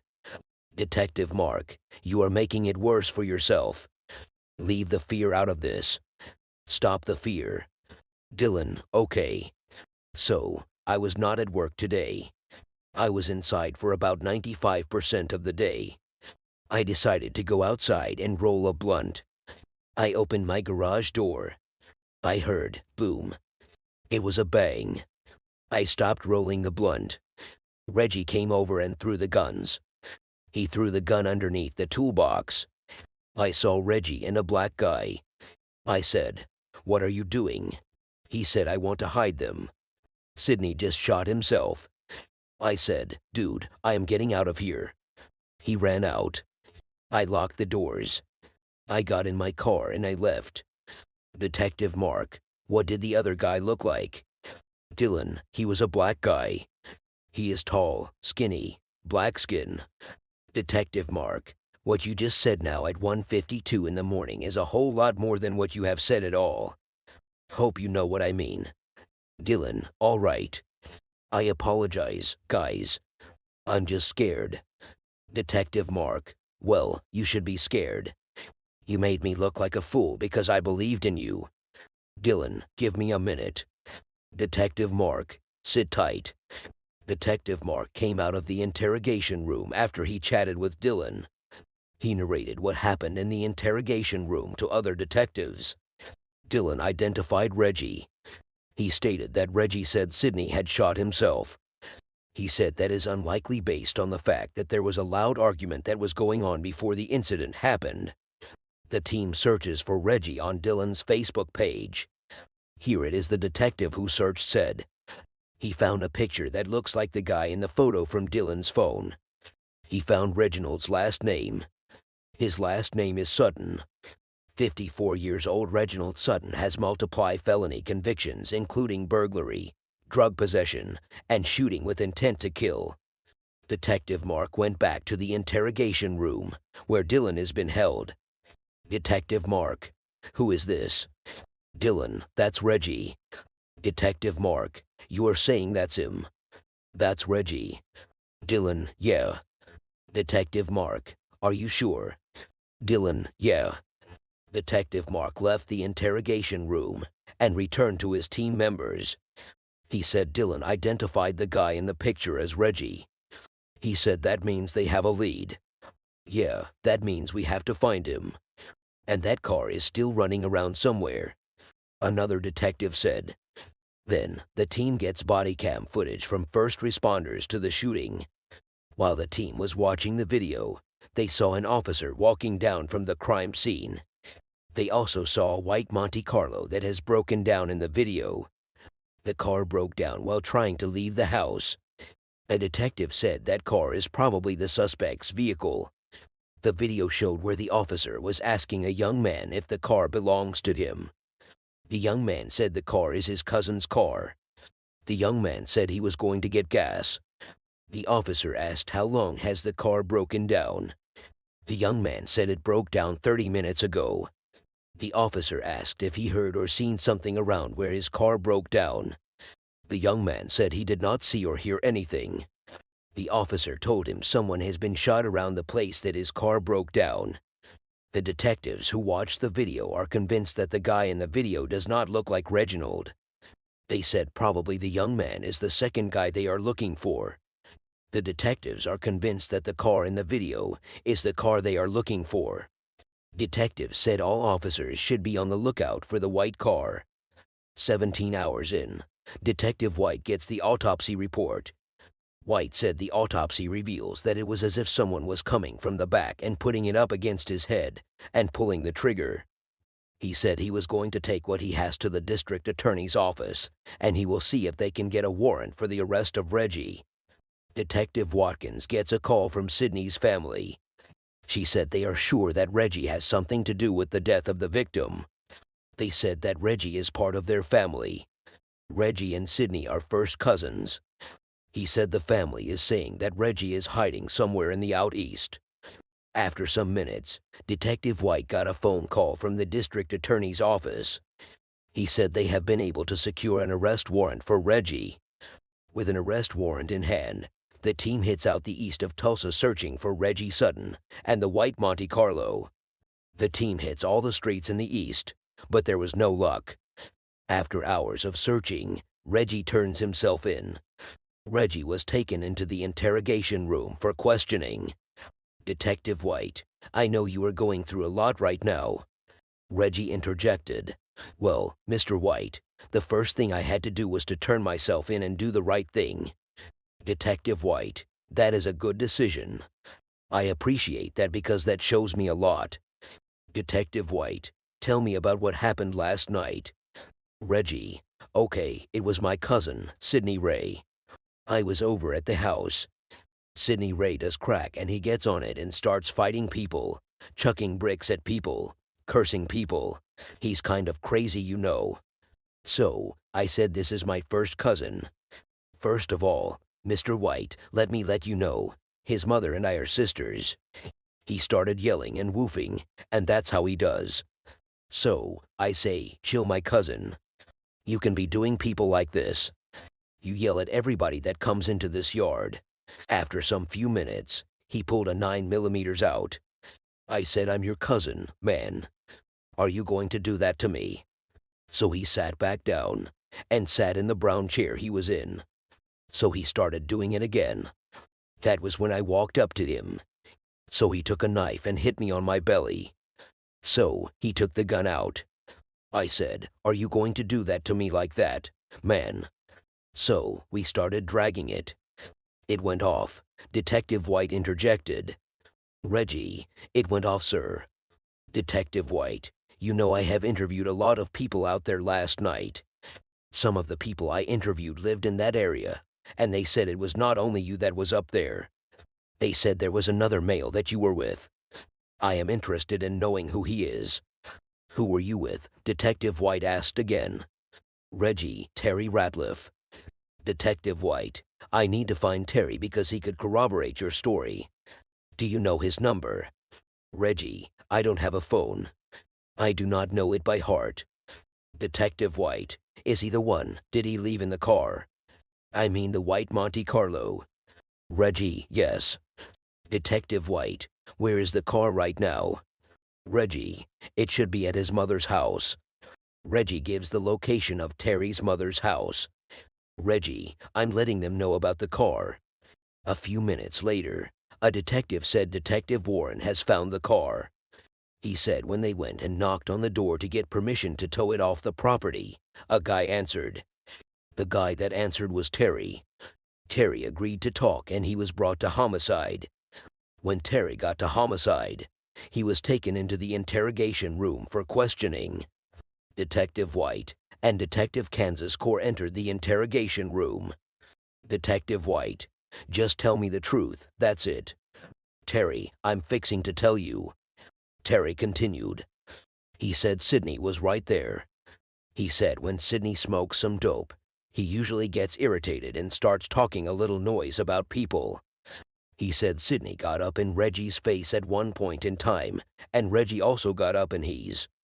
He said before he knew it, Sidney was sitting down, and Reggie was all over him.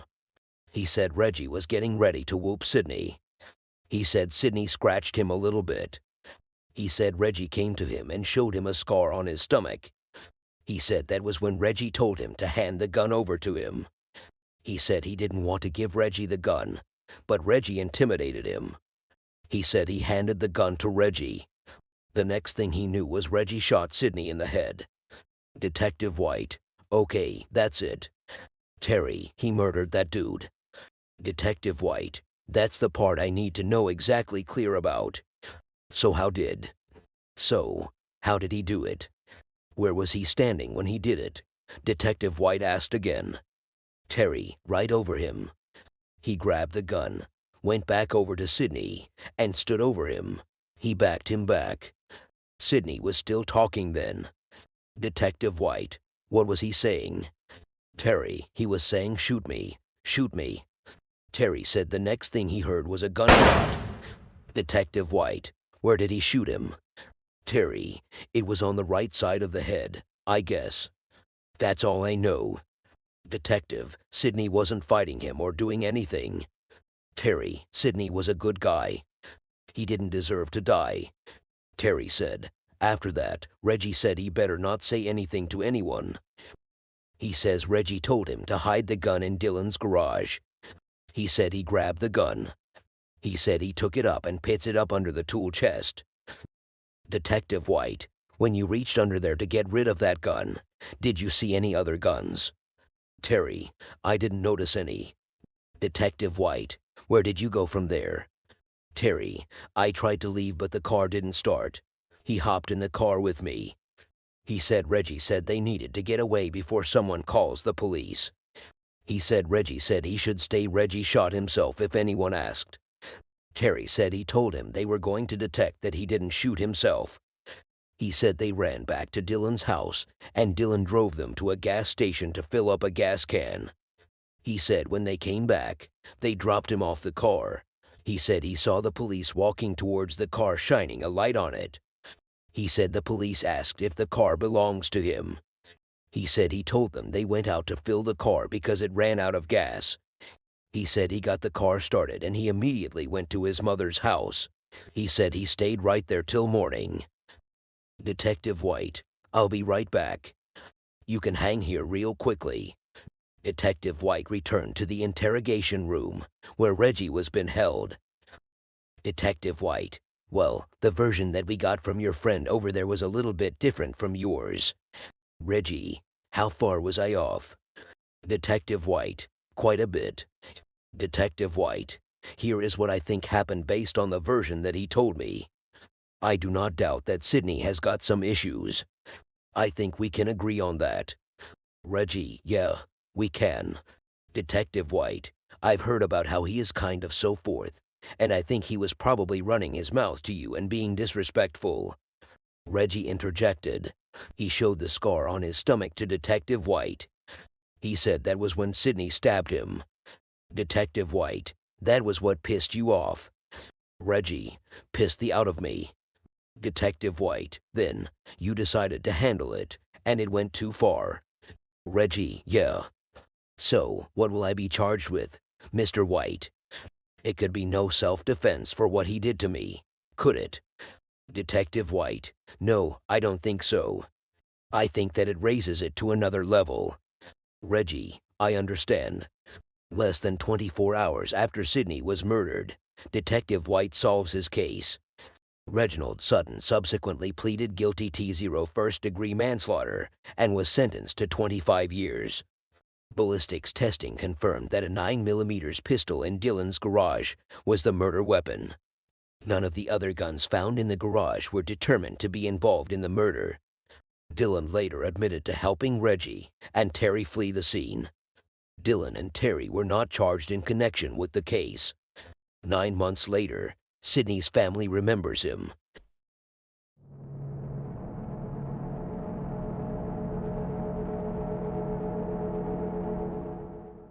12:27 in Tulsa, Oklahoma. 911 operators received a call from an unknown caller. 911 operator: do you need police, fire, or medical? Caller: somebody just got shot. 911 operator: where's the person that shot him? Caller: I don't know. I was driving and I just heard the shot and I heard him scream. And I looked and I saw him lying there. He's lying on the ground and there's blood everywhere. He's naked. 911 operator: okay, let me get you connected with the MSA. Detectives immediately rushed to the scene of the incident. They met a dead body lying on the ground just as the caller said. 53 years old Michael Binder was born in Chicago and raised in Hawaii. He moved to Tulsa 17 years ago, living for a time with his mother and stepfather.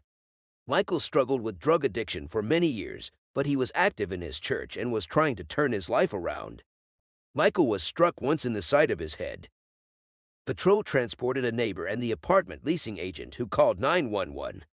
While detectives Reggie Warren and Max Ryden continued working on the scene, two other detectives decided to go downtown to conduct interviews. From there, they will go ahead and start digging into the victim's past. Maybe they might get lucky with some information. An hour later, Detective Max Ryden gets a lead after answering a call to the victim's phone. Michael's friend Stuart said Michael planned to meet a woman earlier in the day. Detective Mark told other team members that Detective Max has been answering the victim's phone as it's been ringing. He told them there was someone that called that he's going to meet with that has some information. He said they were going to just get through those witnesses. While Detective White gets started with Michael's neighbor, Detective Leatherman interviews the leasing agent. Detective Ronnie, my name is Ronnie. I'm a detective here. I'll just ask you to tell whatever story you have and we'll go from there. Mike's neighbor, I was in my car and I heard someone screaming help, and then I heard something that sounded like a pop. Then I saw two people running. Detective Ronnie, were they running from the apartment where the shooting happened? Mike's neighbor, yeah. I saw them just driving by. Then I saw his body, so I parked my car and got out to see if he is okay because I knew who he was. Detective Ronnie, okay. Mike's neighbor, I saw his body there and I didn't know how to react. Detective Ronnie, can you describe the people you saw running as best as you can? Mike's neighbor, honestly, I saw just two white people. One of them had blonde hair. It may be down or up. It was kind of long, so it was a female. Mike's neighbor, yeah. The other guy is a white man, I think. I didn't see their faces. Detective Ronnie, have you noticed them out there before? Mike's neighbor, no. Detective Ronnie, have you had any struggles with him? Mike's neighbor, no, not with him. He is really quiet. I remember he was just trying to get his life together. I know he had a past with drugs because I did his background check, but he was not violent. He was all about peace. Next door, Detective Mark is ready to interrogate another neighbor of Mike. She said she parked outside his apartment moments before the shooting. Detective Mark, all right, so just tell me what happened. Mike's neighbor, I saw a guy and a woman going towards that apartment. They knocked and they went in. About 30 seconds later, I heard the guy yelling for help. After that, the gun went off. After that, they ran off. Detective Mark, were they white or black? Mike's neighbor, both are white. The male has a beard and short hair. The female has blonde hair. Detective Mark, okay. Mike's neighbor, both of them were very skinny. Detective, maybe they used drugs, kind of skinny. Mike's neighbor, yeah. Detective Ryden returns from speaking with Michael's friend. Detective Ronnie came out of the interrogation room to address other officers. He said both witnesses described the suspects as a white male and a female with blonde hair. He said other than that they couldn't give any additional identifiers. Detective Ryden returns from speaking with Michael's friend. He said the victim was in some program where he gets help getting an apartment and a job and stuffs like that. He said the guy he just talked to known as Stuart said he's back into selling meth. He said it looks like he would have lots of girls over there doing drugs. He said Stuart was with him all night. He said a little after 4 a.m., he went to his house, and he said while he was there, he was going to re-up with his plug. Michael gave Stuart the name of the woman that supplied him with drugs. He said he was supposed to re-up for 4 to 5 ounces. Michael told Stuart that he was afraid of her. He said he left around 5:30 a.m., and the plug had still not gotten there. The detective said they need to have access to Michael's phone. Michael's phone received several Facebook message alerts. Unfortunately, there is a lock pattern on Michael's phone. The team hopes to find out if Michael was in contact with his supplier. Detective White has to wait to get Michael's phone records and Facebook Messenger history because of the lock pattern on Michael's phone. Detective Ryden notified Michael's mother and stepfather. His parents said he is the most non-violent person you will ever meet. They said he will rather give someone his money than fight over it. His parents have lost 2 sons in the last 2 years over drug issues. Detective Mark, hey, what did you find out? Tell me you have some videos. Detective Reggie, no. The apartment complex building has one surveillance camera that doesn't work. The detectives were shocked that the camera could not capture anything in broad daylight. Detective Mark said he will revisit the area. Maybe some witnesses may come up and start talking to him. 20 hours in, a detective said he will make a flyer that he will rake to the complex. He said some of the people over there might have a camera in their residence, and he will like to have a bunch of it to be able to hand out with his phone number on it. And he will also be able to put the word out that they are looking for some information. Another detective said they should take the victim's phone along so that if anybody calls, they will have his contact right away. Detective White drove back to the scene of the incident to see if he could find some witnesses he could talk to. As soon as he alighted from his car, he saw a young man walking and he approached him. Detective White, I'm working on this homicide that happened yesterday. Witness, I heard the shot. Detective White, did you see anybody run after you heard the shot? Witness, no sir, I did not. Detective White, I'm going to give you this flyer. My number is there. If you hear anything, let me know. While surveying the crime scene, Detective Mark saw an apartment that has a camera. He immediately rushed down to the apartment. Detective Mark, hey there, I noticed you have a camera. House owner, I do. And unfortunately, my internet was shut off. Detective White, okay well, disappointing. But thank you. While Detective White entered his car and he was about to move, a call came through the deceased phone. Detective White, my name is Detective White. I noticed that you've been calling Mike's phone. Had you heard what happened to Mike? Caller, I heard the news this morning and I was afraid it might be him. Detective White, yeah, it's him. How well do you know him? Caller, I was homeless at one time and I stayed with him for a while. Detective White, where are you at now? Maybe I can holler at you and you might be able to help me out. Caller, I was headed over to his place to see if he was there. Detective White, I'll be right across his apartment. Okay. After some few minutes, the caller arrived and Detective White allowed her into his car. Detective White, I am sorry you are going through this. Caller, he was a good person. Detective White, honestly, I have not heard from one person that he was a bad guy. What has he been up to? Caller, I don't know. I know he has talked about how he has been ripped off a couple of times. Detective White, okay. Did he tell you how long ago he got robbed? Caller, probably a month ago. Detective White, did he give you any of the details? Caller, he said a woman ripped him off. Detective White, do you know who she is? Caller, no, I do not. Detective White, I know he was selling meth, but do you know who he was supplied by? Caller, no, I don't. I want to know who did this. Detective White, I do too, and he's got some nice parents that are devastated. As the first 48 hours wind down, Detective White updates Mike's father. He told him he hoped was that people would have started calling him, but that has not happened yet. He said they were not going to stop and they will continue to work with everything they have. Mike's father said that sounds great and he appreciates the efforts of the detectives. In the first 48 hours, Tulsa Homicide responded to the shooting death of 53-year-old Michael Binder. They learned that a white and a blonde woman were seen fleeing his apartment. They also heard that Michael may have returned to selling drugs and planned to meet a supplier on the day he was murdered. They got a warrant to search Michael's phone and Facebook page. They have searched for witnesses at Michael's apartment complex, but have come up empty. The next day, someone called Detective White's phone and left a message. Detective White played the voice note for Detective Ronnie so. The caller said he wanted to remain anonymous, but he has some information about the shooting in Tulsa.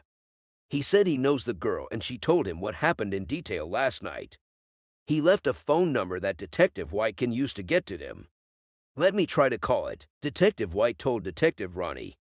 Detective White called him and he agreed to meet with him. Detective White and Detective Ronnie headed to the meeting point where they agreed to meet with the tipster. The tipster said Michael's supplier is staying at a nearby motel. 4 days after Michael's murder, the warrants team sets up surveillance on the supplier's motel room. A few minutes later, a car drove to the door of the supplier.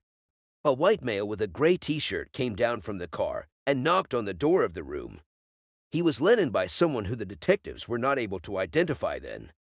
A few minutes later, the white guy came out of the room with a female loading the stuff off. They both entered the vehicle and started driving. The detectives tracked down their car and arrested them. They and the detectives headed back to homicide. Immediately they arrived at the homicide. Both of them were taken into a separate room for questioning. Detective White and Detective Zanoni entered the investigation room where the white female was being held. "Hello, my name is Detective Jason White and this is Detective Zanoni over here," he said. "I'm working on a murder. That's what we do." He said they know sometimes in these investigations, people do stupid things. Female suspect. "Yeah, I see where you are going with your investigation. I was in his house. When I left him, he was completely fine." Detective White, "Let's stop. Whose apartment did you go to?" Female suspect. "Mike." Detective White, "The day he got murdered."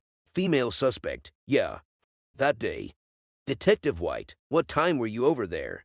Female suspect. "It was 7:50 a.m. Detective White, "Did you ever go back in that apartment that day?" Female suspect. "No, not at all." Detective White, "You went over there with whom?" Female suspect. "With a man and another woman." Detective White, "Why did you go over there?" Female suspect. "He wanted me to come over there and see him." Detective White, "For what?" Female suspect. "Just go and visit him." Detective White, "Here is the decision that you have to make. Either you want to go down the road of I want to savage my life and I want to have a life, or you want to go down with somebody else potentially for the rest of your life." He said he doesn't think they had any issues other than he was a little bit behind on his. She interjected by saying he didn't owe her any money. She said he didn't owe her a single dime. Detective White told her she will go to jail for murder. She interjected in a sober mood saying she had no idea who killed the victim. Detective White asked her where she was. She said after she left Michael's apartment, she and her friends spent the afternoon at a flea market. Detective White, "If anybody tells me that you were going to confess you were there, then that is a flat-out lie." Female suspect, "Absolutely, it is a lie." Detective White, "Do you have any objections to us looking at your phone?" Female suspect, "Yeah, you can look." Detective White, "All right. Sit tight and be patient." Detectives started going through her phone. They found a text between her and the friend she said she met up with around the time Michael was murdered. The text corroborates her alibi. Detectives discovered the information they got from the tipster was not correct. They know it's frustrating, but they had no other option than to release the two suspects. 2 weeks later, Michael's Facebook Messenger records finally came in. Detectives found a series of messages between him and his female. The name of the female is Lena Rocher. The messages were sent before the homicide happened. The conversations were like hanging out. There was somewhere in the conversation where the victim told his female friend that he was going to give her 2 zips if she makes it to his apartment within an hour. Detective Mike asked Detective Ronnie what a zip means after he read that part of the message. Detective Ronnie told him a zip means an ounce. Lena arrived at Michael's complex 30 minutes before his murder. Detectives were able to get her picture and her location through the Facebook Messenger chat. They got to know that she is a blonde-haired lady who lives in Sapulpa. Detective White immediately called the Sapulpa PD for a background check on Lena. The Sapulpa PD told detectives that she has some stuff on her. He said she had no prior felony convictions, but she is a person of interest in a missing firearm investigation. The Sapulpa PD told Tulsa detectives that Lena could be wrapped up tonight if they want it done. Tulsa detectives told him that will be great. Detective White told them he will be more than happy to come to them. An hour later, Sapulpa PD brings in Lena. Detective White and Detective Ronnie made their way to the Sapulpa police station to try and talk to Lena and see what she has to say. Detective White and Detective Ronnie made their way to the interrogation room as soon as they arrived at the police station. Detective White, "Hello, young lady. I do not know the reason why they brought you here, but I wanted to talk to you about something else. Do you know how to read and write?" Lena, "Yes." Detective White, "And you read what is on my shirt and it says homicide?" Lena, "Yes." Detective White, "Do you have any idea why I want to speak with you?" Lena, "Yeah, honestly, yeah." Michael Binder. Detective White, "Yep." Lena, "He was my friend. I helped him once. They wanted me to go over there so they can just take his grocery home." Detective White, "Okay, who are they?" Lena, "Nicholas Gibson and Ruthie Blair." Detective White, "How do you these guys?" Lena, "Through Samuel Washington." Detective White, "How did you guys end up over there?" Lena, honestly, I was supposed to be getting in some stuff. Meth. And they wanted to try to take his stuff from him. Detective White, tell me what went down when you got to the apartments. Lena, I knocked on the door and he let me in. And then I went in the bathroom, which is where I was when they came in. Detective White, did you intentionally leave the door open or unlocked? Lena, yeah, I left the door unlocked. Detective White, okay, knowing that they were going to come behind you. Lena, yes. Detective White, did they come inside the apartment on their own? Lena, yeah. I came out because I heard all the noise and they told me to get on the fucking floor. Those were their exact words. He got up and took off running. He went to the door and started shouting for help. I heard a bang. Detective Ronnie, who's the one that pulled the trigger? Lena, Nicholas Gibson. Detective White, and then, what did you guys do? Lena, fled. She said they fled in a car that she parked nearby. Detective White, what is the discussion in the car after you left? Lena, I'm just told that if I throw them under the bus, basically the same thing will happen to me. Detective White, let me go through this again. Just correct me if I am wrong. You went inside by yourself. How was he dressed? Liana, he was fully dressed. And then, I went in the bathroom, which is where I was when they came in, and he had got down into a towel, I guess. Detective White, was there anything that was supposed to go on? Lena, oh yeah. He talked about trying to have sex with me and stuff. Detective Ronnie, why did you want to take his stuff, and how did you know about him? Lena, because they had me get them stuff before. Detective White, from him. Lena, yeah. She claims Nicholas and Ruth had her get drugs for Michael in the past. Detective White, are there phone numbers in your phone? Lena, possibly. Nicholas's number should be in there for sure. Detective White, all right, give me a few minutes. Detective White and Detective Ronnie left the interrogation room. Detective Ronnie said Lena will be charged with felony murder. He said that we'll start working towards getting an arrest warrant for both of her accomplices. Both Nicholas and Ruth have prior convictions for burglary. Detective White said their efforts would now be to find both Nicholas and Ruth and bring them in safely. 4 days later, Detective White gets a lead. He got a tip about Samuel Washington's investigation. The tipster stated that Michael and Lena have had some sort of relationship. White said the way he is hearing it is that he potentially directed Lena to do the robbery. An hour later, Detective White brought Lena back to homicide. Detective White, you already went out on a limb and told me everything as far. Liana, yeah. Detective White, I'll just get to the parts that I'm wanting to shore up.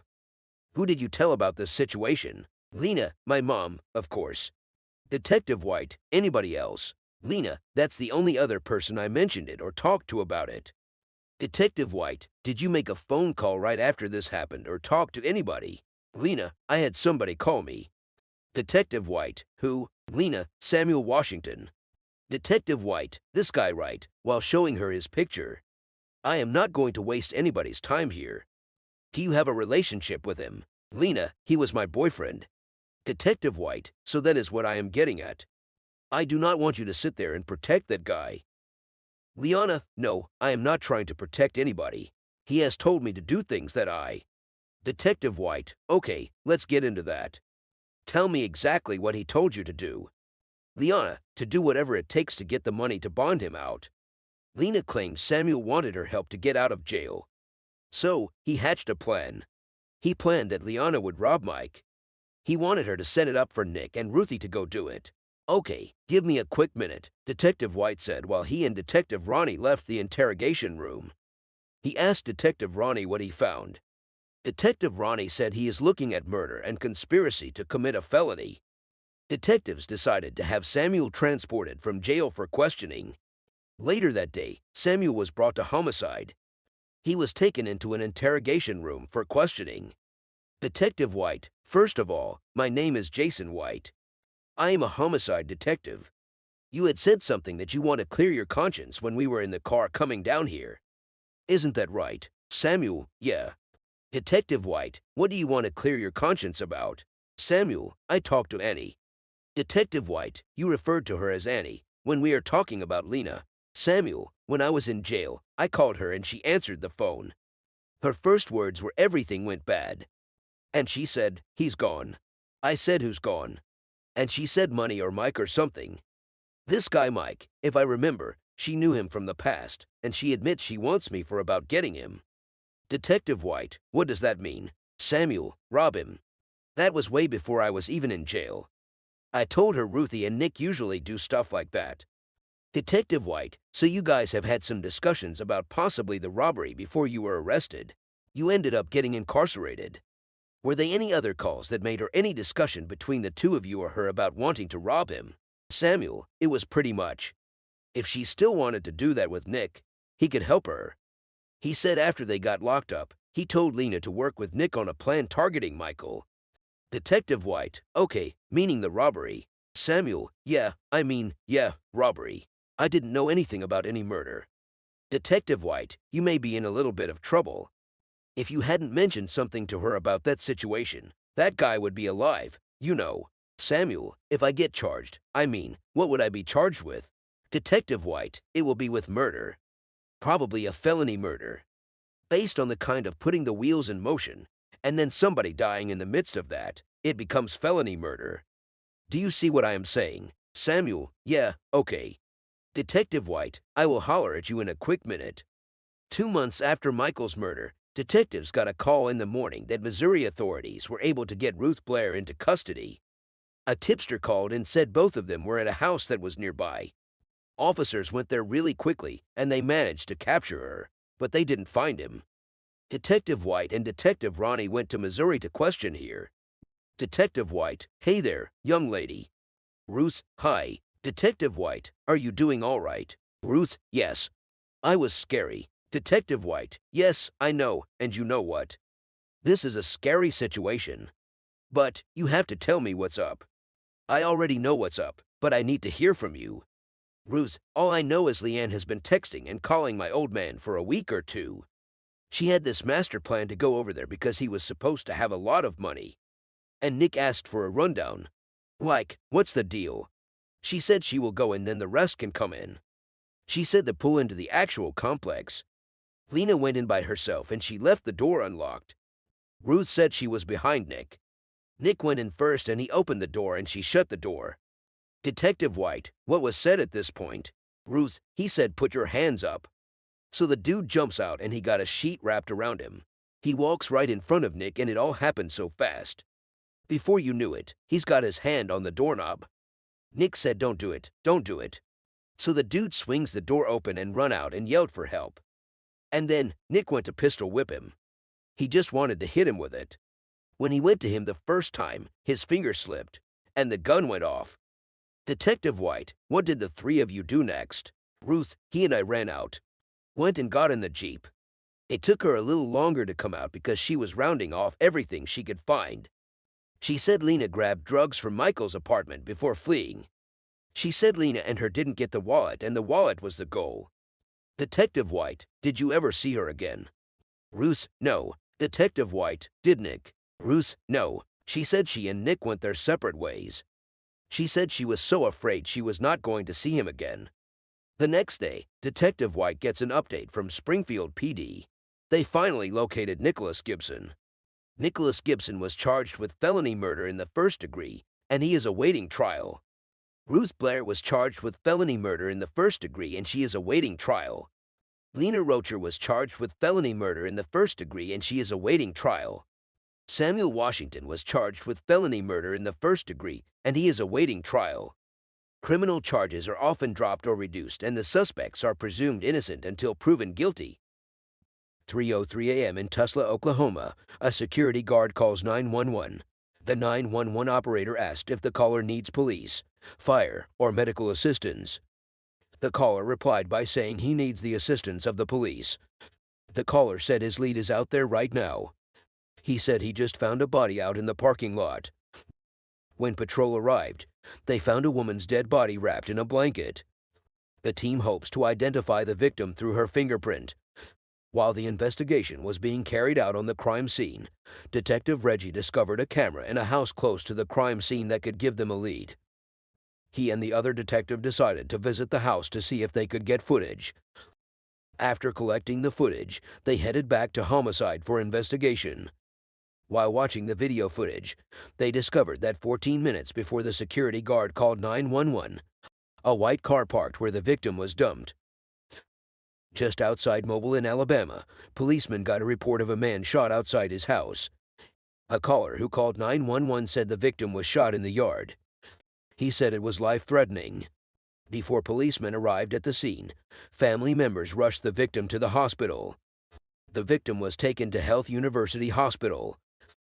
37 years old Joe Dickerson, a car enthusiast who wished to take over his father's garage, is the victim. He was survived by 9 children. Joe was shot once in the abdomen.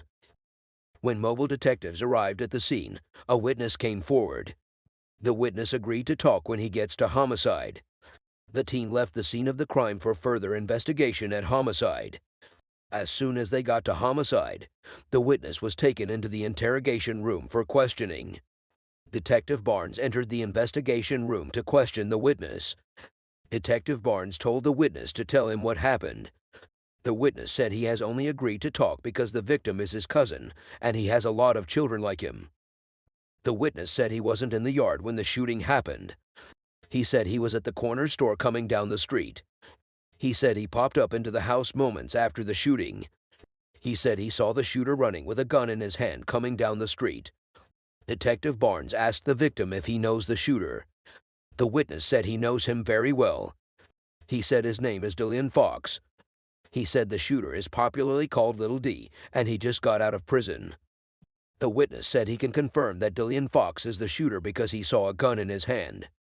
He said he saw him clearly because it was daylight. Detective Barnes asked the witness the type of gun he saw in the hand of the shooter. He said it wasn't a Clint Eastwood gun. Detective Barnes asked if there was anyone in the house at the time of the shooting, but the witness said he does not know.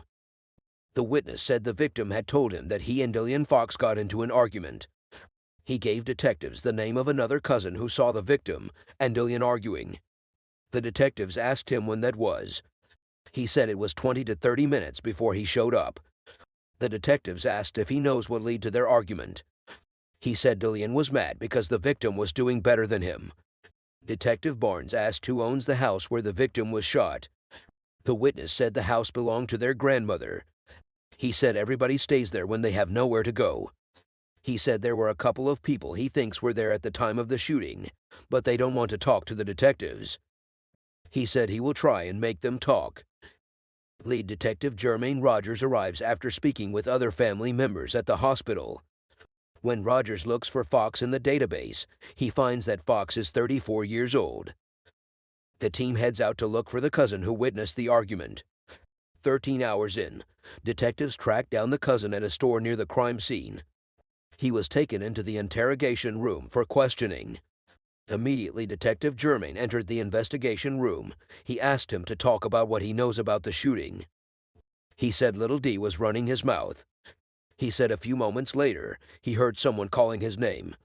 Detective Jermaine asked him where Little D was standing when he called his name. He said Little D was standing by the yard. Detective Rogers asked him what they were arguing about. He said they were arguing about a couple of dollars. He said Little D was saying his name like everybody that owes me will pay me what they owe me. He said he was just sitting somewhere. He said he left him and turned to the victim. Detective Jermaine asked what he was saying to Joe. He said he was telling Joe that he was going to kill him. He said he felt like he just doesn't like Joe because Joe did not owe him money. He said while Little D was arguing with Joe, he told him he was going to the 8th Street and he will be back. He said he probably went to get a pistol. The witness said he went to a store to get a soda. Little D had already dipped off before he came back. He said it was when he was coming out of the store that he heard a couple of shots. He said it was like pow. Then he heard pow, pow. He said as soon as he heard the shot, he knew something had happened to Joe. He said he knew he premeditated and did it because that was what he always wanted to do. Detective Jermaine asked the witness if he witnesses the shooting, and the witness said he did not. Detective Jermaine asked the witness if there was someone in the apartment before the shooting took place. He said his little brother was there. In the murder of an unidentified woman, detectives hope security camera caught the killer leaving her body in a hospital parking lot. The security camera pens away before the suspect got out. Detective Reggie and other detectives watched the video together to see if they can get the suspect or at least get a lead. Detective Reggie said 2 seconds earlier, they have gotten a tag. Detective Reggie moved to another camera, but he discovered that the camera did not pen. Detectives looked up for the car and discovered that it was either Toyota or Honda Accord. A few hours later, a detective said he went to the autopsy when they were able to clean her body up. He said shots were all around the victim's body. He said it looks like the victim was just from a very close distance. He said the bullet that killed her was the one that hit her jugular. A few moments later, a detective said he has just received an email from the lab guy. The crime lab got a match on the victim's fingerprint. Her name is Marissa Dowie's. Maris Dowie's is a 49-year-old woman who was born in Tulsa. She leaves behind 3 children. The detective that received the email from the lab guy searched for Marissa Dowie's in the database. He got a name of a guy who had domestic issues with the victim. His name is Lil Roach. He got a 2015 report which revealed that Lily Roach came to the door of the victim and even tried to break the victim's window. He pulled her by her hair.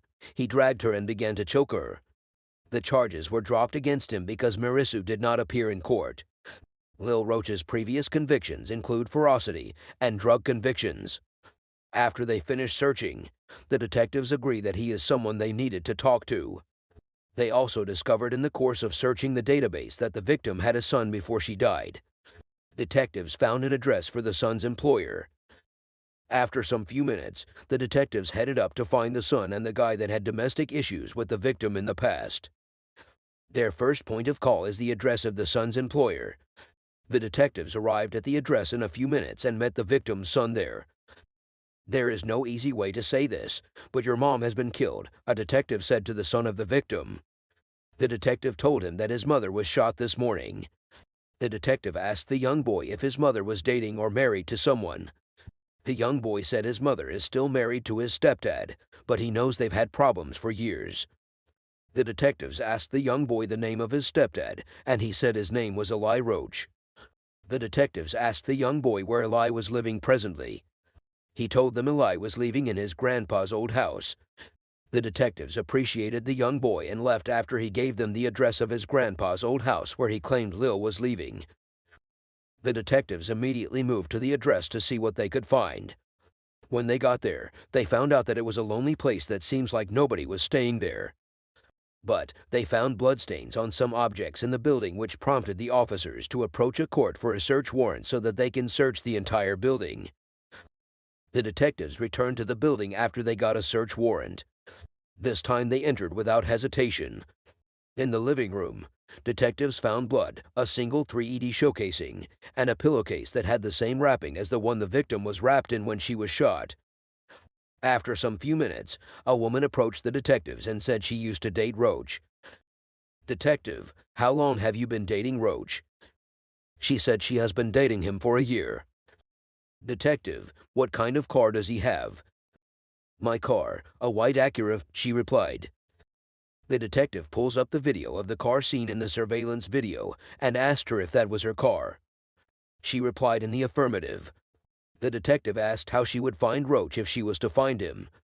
He told her to think of some of the places Roach could be at that particular time. She told the detective that she does not know much of Roach's movement. She told them there was no way she could figure out where he would be at that particular moment. Last night on the phone, the family gave detectives an address of where to find the victim's close friend. It was reported that she was the last person that the victim was seen hanging out with. When detectives arrived at the apartment, they knocked and a woman answered. Detective, I am working on Mary's case and I know she was here the other night. Yes, she replied. She said it was the night before the last, and she left her apartment about 1:15 until 2 a.m. Back to the investigation of Joe Dickerson, detectives identified a possible suspect known as Ernesto Little D, who is Joe's cousin. Now, they need to find an eyewitness who was present at the scene. Joe's cousin, who has been speaking with detectives, told them they would probably get more information from his brother. Detectives asked him where they could find his brother. He said his brother would still be in the yard by the time detectives get back there. He said his brother might be hanging out in the family house while the shooting happened. Detectives left homicide and made their way back to the crime scene to see if they could meet the guy that might probably be there while the shooting happened. As detectives arrived, they found a possible eyewitness and he agreed to talk at homicide. He entered the car with the detectives and they all headed back to homicide. As soon as they arrive at homicide, the witness was taken to an investigation room for question. "You know what we are here for?" a detective asked. "Yeah, for the murder of my cousin," he replied. "I know it's going to be odd to talk about, but Joe needs your help to talk about what happened," the detective told him when he noticed he was still reluctant to talk. He started his speech with the word. Little D did not really like Joe. He said nobody ever figured out why. He said Little D had been drinking that morning, and he was loud all day. He said Little D just started talking out of nowhere and kept talking about how people owed him money. He said a few moments after, Little D started arguing with his brother. He said Little D was ready to fight him. He said his brother was also confronting Little D a little bit. He said Little D calmed down a little bit after he confronted him. He said after that Little D started threatening Joe. He said Little D told Joe that he was going to gun him down if he finds him here when he gets back. He said Little D left and disappeared for a little while and that was when he got access to a gun. He said he and his uncle was standing in the yard. He said his instincts just told him to stand there. He said he doesn't know why, but out of nowhere, the front door was sprung open, and he saw Little D's arm come out of the house with the pistol. He said that was how Little D shot Joe one time. Back to the murder of Mary, detectives just learned that her estranged husband, Alain Roach, has allegedly threatened to kill her in the past. Detectives are at the home of Mary's friend whose report showed that she was the last person that hanged out with Mary. Detective, so, in the past when you heard him say "I'm gonna kill you," did you hear him say that more than once or you heard him say that one time? A detective asked. "Probably more than once," she replied. Detective, I appreciate you. Take care of yourself. Okay, she replied. As the first 48 winds down, the developing story showed that documents revealed that Mary was shot inside her home and investigators believed her husband dragged her outside and dropped her body off. An arrest warrant has now been issued out for Alain Roach. In the first 48, Tulsa Homicide responded to the murder of Mary, who was found shot and dumped in a parking lot. Homicide learned that the victim has been allegedly assaulted in the past by her estranged husband, Alain Roach. Homicide detectives headed to their homes to search the apartment. When detectives searched their home, they found bloodstains all over the house and a .380 casing. But they were unable to find Alain Roach. Overnight, patrol officers found the white Acura near the suspect's sister's home. A detective said he spoke with the suspect's sister yesterday. He said his sister told him that he showed up yesterday and he claimed that he was sleeping outside. She said he was hungry and he needed water. She said she asked him what happened and he kept saying it was an accident. She said she told him that he needed to turn himself in for questioning so that detectives can do their job. She said he told her that he was never going to turn himself in. She said after some minutes, he took off walking through the Northwest. After searching for Roach for 6 weeks without any luck, the team gets a lead that Roach is hiding in an abandoned trailer in North Tulsa. Detectives immediately made their way to the facility to see if they would find Roach. On getting there, the team detected that there is someone inside the trailer. It is left to see if the person in the trailer is Alain Roach. "Come outside of the door with your hands in the air," a detective said on loudspeaker.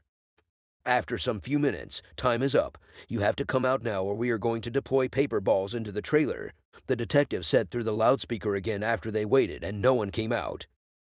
After some few seconds, Roach came out and handed himself over to the detectives. The detectives searched the trailer for the .380 but it was nowhere to be found. Detectives made their way back to Homicide. Immediately they got to Homicide, Roach was taken into the interrogation room for questioning. Detective Reggie and another detective went into the investigation room where Roach was been held. "Detective, honestly we are here because Mary has died. So, tell us what you know about that." "I know that she died," Roach replied. The detective asked him how it happened. He kept quiet for some seconds. After that, he said his gun just went off. Back to the murder of Joe Dickerson, Detective Jermaine Rogers has finally found an eyewitness that said Little D pulled the trigger. The witness, while narrating his side of the story, said after the first shot, they heard a couple of more shots. He said Joe was looking towards the street, therefore he didn't see it coming. He said little D shot Joe for nothing either than for pure jealousy. As the last 5 hours of the first 48 hours slip away, the search for little D kicks off.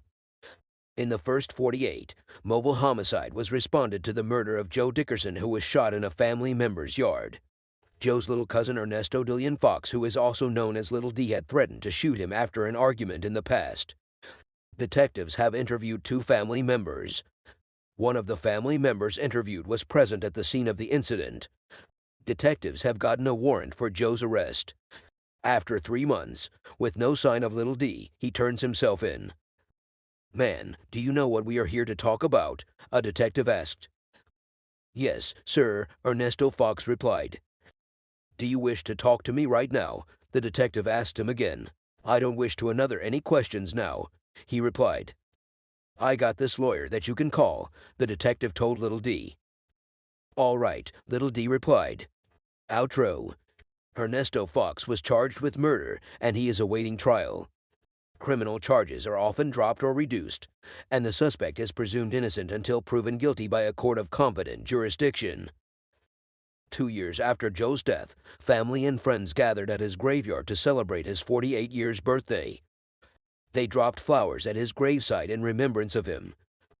Back to Tulsa murder of Mary, Detective Ronnie meets her estranged husband, Ella Roach, to tell him how Mary ended up dead. Detective Ronnie: "How did it happen?" "It just went off," Roach replied. Detective Ronnie: "What type of gun was it?" Roach: "3ED." Detective Ronnie: "How did the gun just go off?" Roach said he kicked the table while he was arguing with the deceased, which made his gun go off. He said he was just a mad dog. He said everybody knows he and Mary argue all the time. Detective Ronnie: "So what happened after the gun went off?" He said firstly he knew she was shot. Then he realized she was not breathing. He said blood started coming out and she was kept on saying something that he couldn't put together. He said when she started losing a lot of blood, he quickly drove her to the hospital. Detective Ronnie: "What happened when you got to the hospital?" He said she was still feeling hurt. He said he went around the other side of the car and he took her out of the car. Detective Ronnie: "Where did you later drop her?" "Parking lot," Roach replied. Detective Ronnie appreciated Ronnie for turning himself in and talking to him, but he finds it difficult to believe that his gun went off because he kicked a table. Outro. Ellie Len Roach was charged with murder, and he is awaiting trial. Criminal charges are often dropped or reduced, and the suspect is presumed innocent until proven guilty.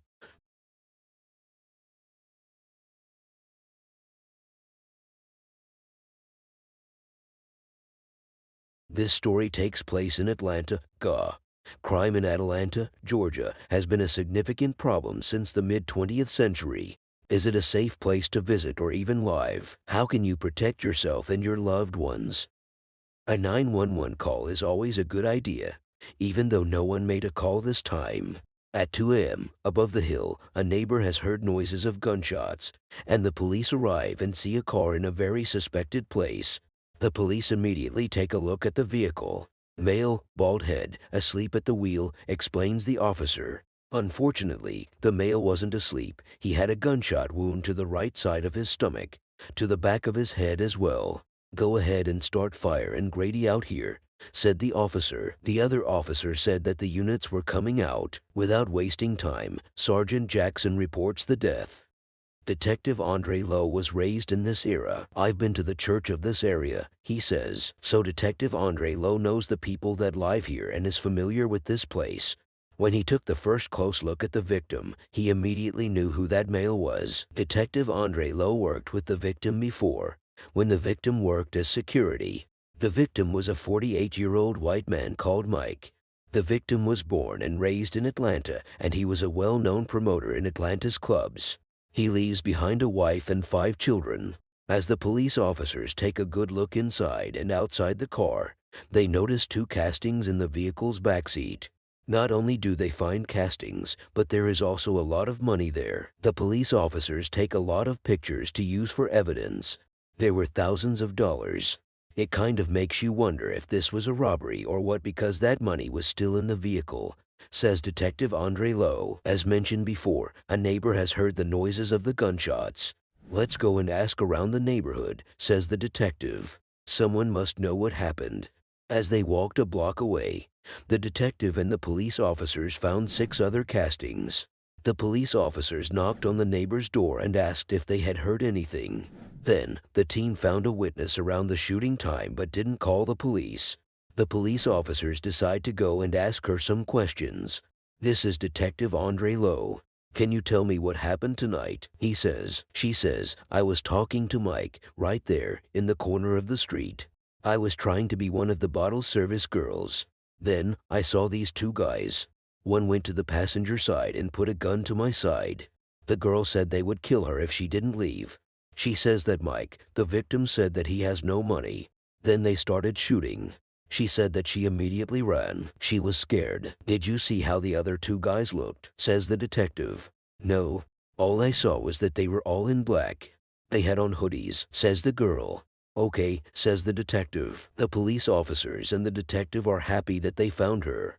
However, they got doubts too. Why didn't she call the police? Now or later, they still have some other good questions that she has to answer. 6 hours in, Detective Lowe meets with Mike's family, the victim's family. The medical examiner notified the family about the murder. Detective Lowe says that he is sorry for the loss, and he explained how the murder went and told them that he knew Mike. We're just trying to figure the motive, as he says. Did you all know if he had trouble with anyone? Asks the detective. No, nothing of that nature, the family's victims replied. They say that Mike was a good man, a father of 5 kids. The family of the victim was heartbroken and in need of an answer. What happened that night? Who was responsible? Detective Lowe says that he will do his best to find out the truth. Some hours went by, and Detective Lowe got a text. The girl, the witness, texted him, saying that she had told him everything that night. There is one thing she didn't point to the detective, and it was that Mike had texted her that night of his death. The girl needed some money, and Mike wanted to help her. She told him she wanted to work as the bottle girls at a club. Mike said they needed to meet face to face to talk about it. She said yes. After seeing those texts, the detective discussed them with the police officers. So, it was Mike's money. Why didn't she call 911? They think that this girl might have trapped Mike. She might be at fault in this murder case. While the police were doing their job, the victim's family held a goodbye ceremony where the murder took place. They lit up candles and asked for justice, as they should. As time slips away, Detective Lowe still needed answers. A week later, the witness, the girl, decides to show up and answer some questions finally. Let's start from the beginning, said Detective Lowe. She says, I texted him, and I asked if he could help me make some money. I wanted to be a bottle girl, and he was like, yeah, sure.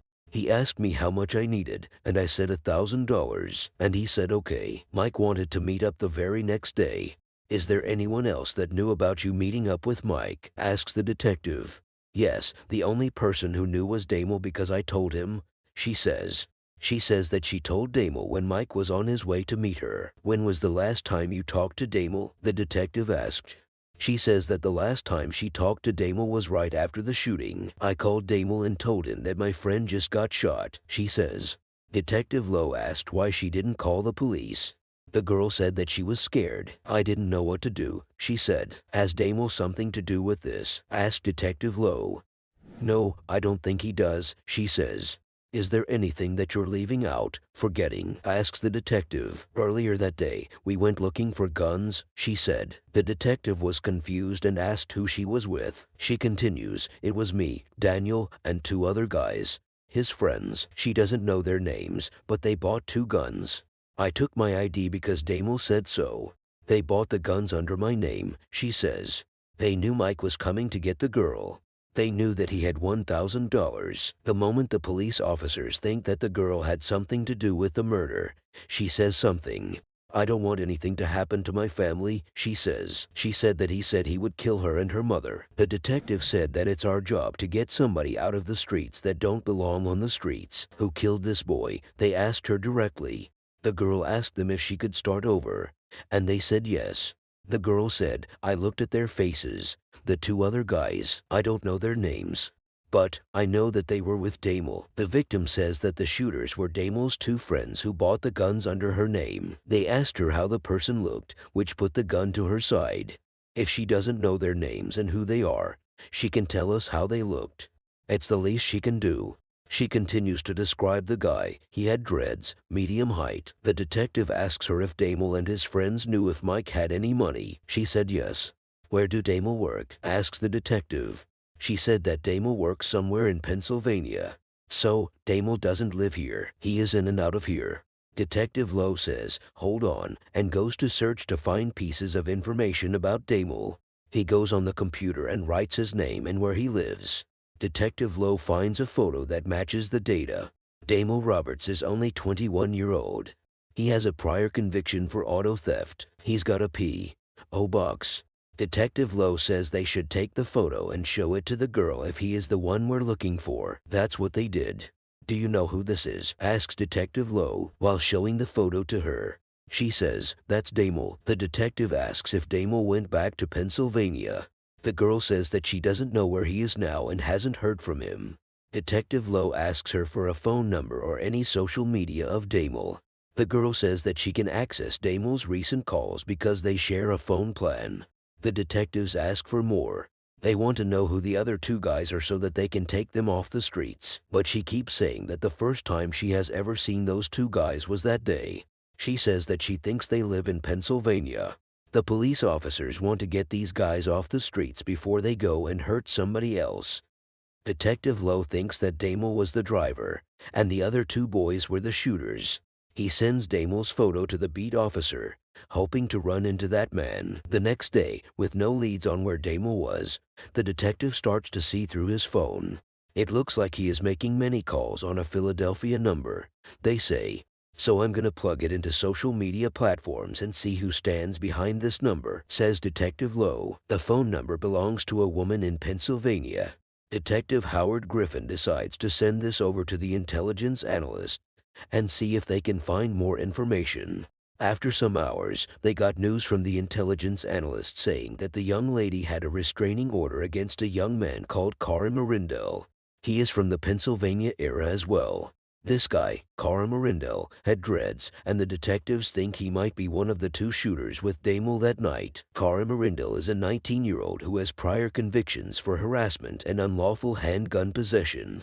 Without wasting time, the detectives decided to show the photo of Karim Arindel to the witness and see if he was the guy that pointed a gun at her to see if she noticed him. Lowe and Detective Jerry and Shepard Head decide to meet with the witness.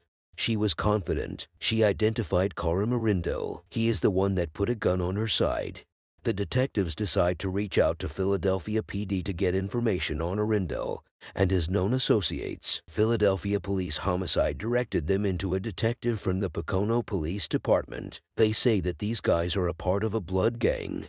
Arindel is a suspected gang member in the Pocono Mountains region of Pennsylvania. Apparently, there are kingpins up there. Detective Lowe gets informed that they deal with drugs, with dope. They are some hazardous guys. Looking at his photos and personal information, they noticed that Arindel had several pictures with a specific guy. The Pocono Police Department was able to link this guy. He was Javon Nunez. Detective Lowe says that it looks like it has a warrant now. 21-year-old Javon Nunez is wanted in New York for robbery. Detective Lowe hopes that the victim identifies this guy too. A few hours later, the detectives meet with the witness again and ask her to view the photographs of Javon Nunez. Luckily, the witness identifies. The detectives high-fived each other. Detective Lowe is sure that Nunez and Arindel are the shooters. He says that he needs to track Damel first. A few days later, the case takes an unexpected turn.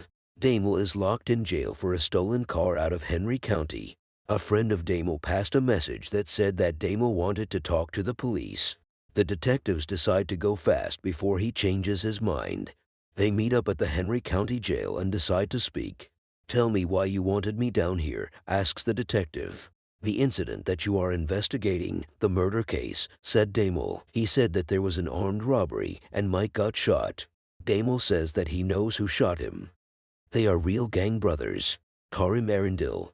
The other guy's name is Javon Nunez, said Damel. Damel explains how the three of them were together that day. We got here morning time and bought guns, he says. He says that the next day, the witness called Damel and told him that Mike was shot. Were you with him when Mike got shot? Asks the detective. No, he said Damel. He says that they had nothing to do with him. Damel says that he didn't give any false information. After they are done asking him questions, detectives talk with each other. Detective Lowe says she was texting with Damel. Damel for sure told the other two guys when Mike arrived. But Damel didn't tell us that. The team decides to wait on getting murder warrants until they can interview Nunes and Arindel. Then Lowe gets a break and Nunes is in jail. He was taken into custody in New York for his outstanding warrant for robbery. Detective Lowe and Griffin will fly up to Newark, New Jersey to interview Nunes in jail. Detectives must work with Pocono PD and try to locate Arindel. Before detectives can interview Nunes, the case takes a different turn. Arindel has an active warrant now for charges up there. The Pocono police will take Arindel into custody on an unrelated domestic violence warrant. While heading into Pocono Regional Mountains, the detectives decide to interview Arindel first. They finally meet with Arindel. The detectives introduce themselves. They say, "We came from Atlanta. There was a shooting and a victim. Do you know who Damel Roberts is?" "I kind of know him," says Arindel. The detectives tell him that they know that Damel came down to Atlanta from the Poconos, with a group of people too. "One of them was actually you, Arindel," the detectives said. Arindel looked surprised. Arindel admits that he drove to Atlanta with Damel and Nunes. However, he kept saying that he had nothing to do with it, that he wasn't there. Detective Lowe decides to charge Arindel with murder. After that, he headed to New York to interview Nunes in jail. Detective Lowe got a call from the Suffolk County Jail. They say that Nunes didn't want to talk at all. This way Nunes gets charged for murder, and Detective Lowe will present evidence of Damel to the district attorney. In the end, Karim Arindel pleaded guilty to felony murder and was sentenced to 35 years. Javon Nunes was convicted for murder and armed robbery. He was sentenced to 2 life sentences. What about Damel Roberts? Subsequent evidence placed Damel near the crime scene at the time of the murder. Damel Roberts was convicted of felony murder and armed robbery. He was sentenced to 2 life sentences. The victim, Mike, will be missed. Justice will always be served. The breakup. On an evening at 6:45 p.m. near a quiet block in Mobile, Alabama, another crime happened. Every crime scene has its own story, and every time is heartbreaking. It all begins with a 911 call. What was the emergency? Someone had called 911 and told the address. It's a white house, and it's abandoned. There's a car parked behind the house, and there's a girl in there. The operator asked if the girl was inside of the vehicle. The caller said yes.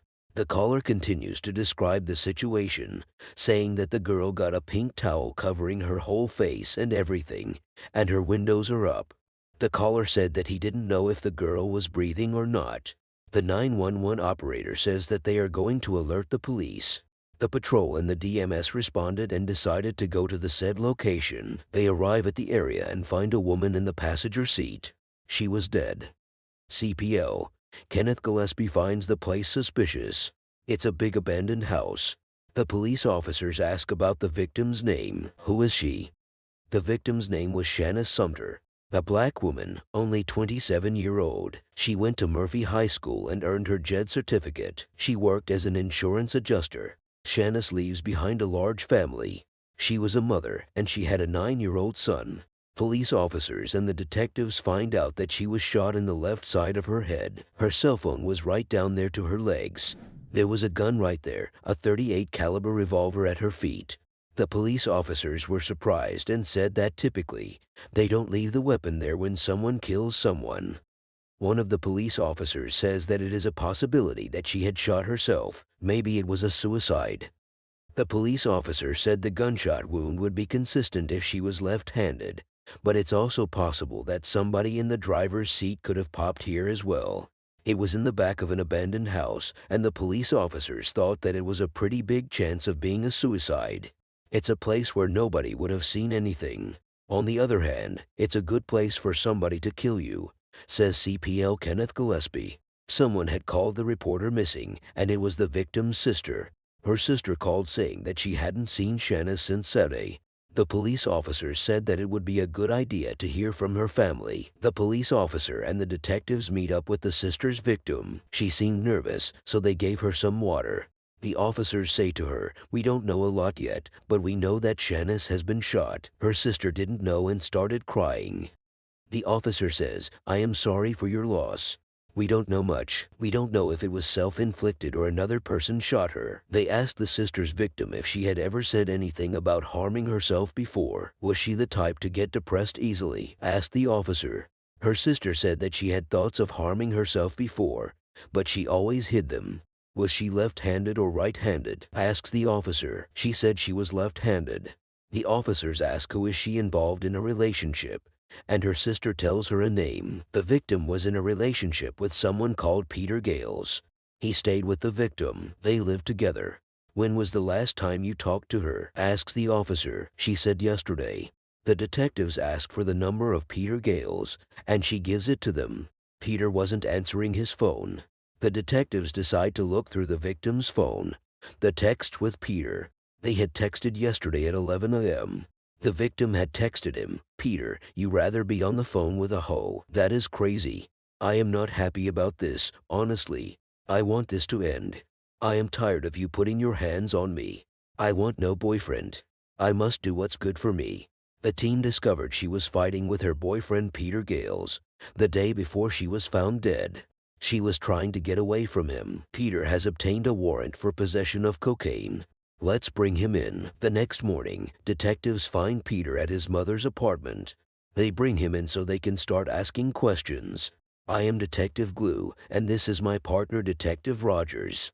You know what, we want to talk to you," they say. Peter says that the baby daddy of Shanice told him that she was shot. "How long have you been together?" the detectives ask. "It would have been a year in August," he said. He said that the last time they talked was the day before yesterday and that he and the victim got in an argument. He said he was riding in a black rental car. Peter explains, "We were in the car and then my side chick called me. My other girlfriend. Shanice got so jealous. She just got crazy. She kind of hit the cop and my gun just fell on the passenger side somewhere on the floor. I get her to drop me off. She left with everything in the car. My money and my gun were in the car. I had been texting to see where she was. I didn't get a reply." He says that the victim told him about suicidal thoughts before. "What other stuff has she told you?" asks the detective. He said that she always used to say how he didn't love her and made her look stupid. "I thought she was gonna come back. My girl is gone," says Peter as he cries loudly. The detectives tell him that Shanice was found in Dauphin Island Parkway. He didn't know that. The detectives don't believe him. The texts were showing something else. She wasn't happy with him. The detective tried to scare him a little bit and said, "There are 6 detectives that are listening to everything you're saying now. We want you to tell us what happened." This seemed to affect him.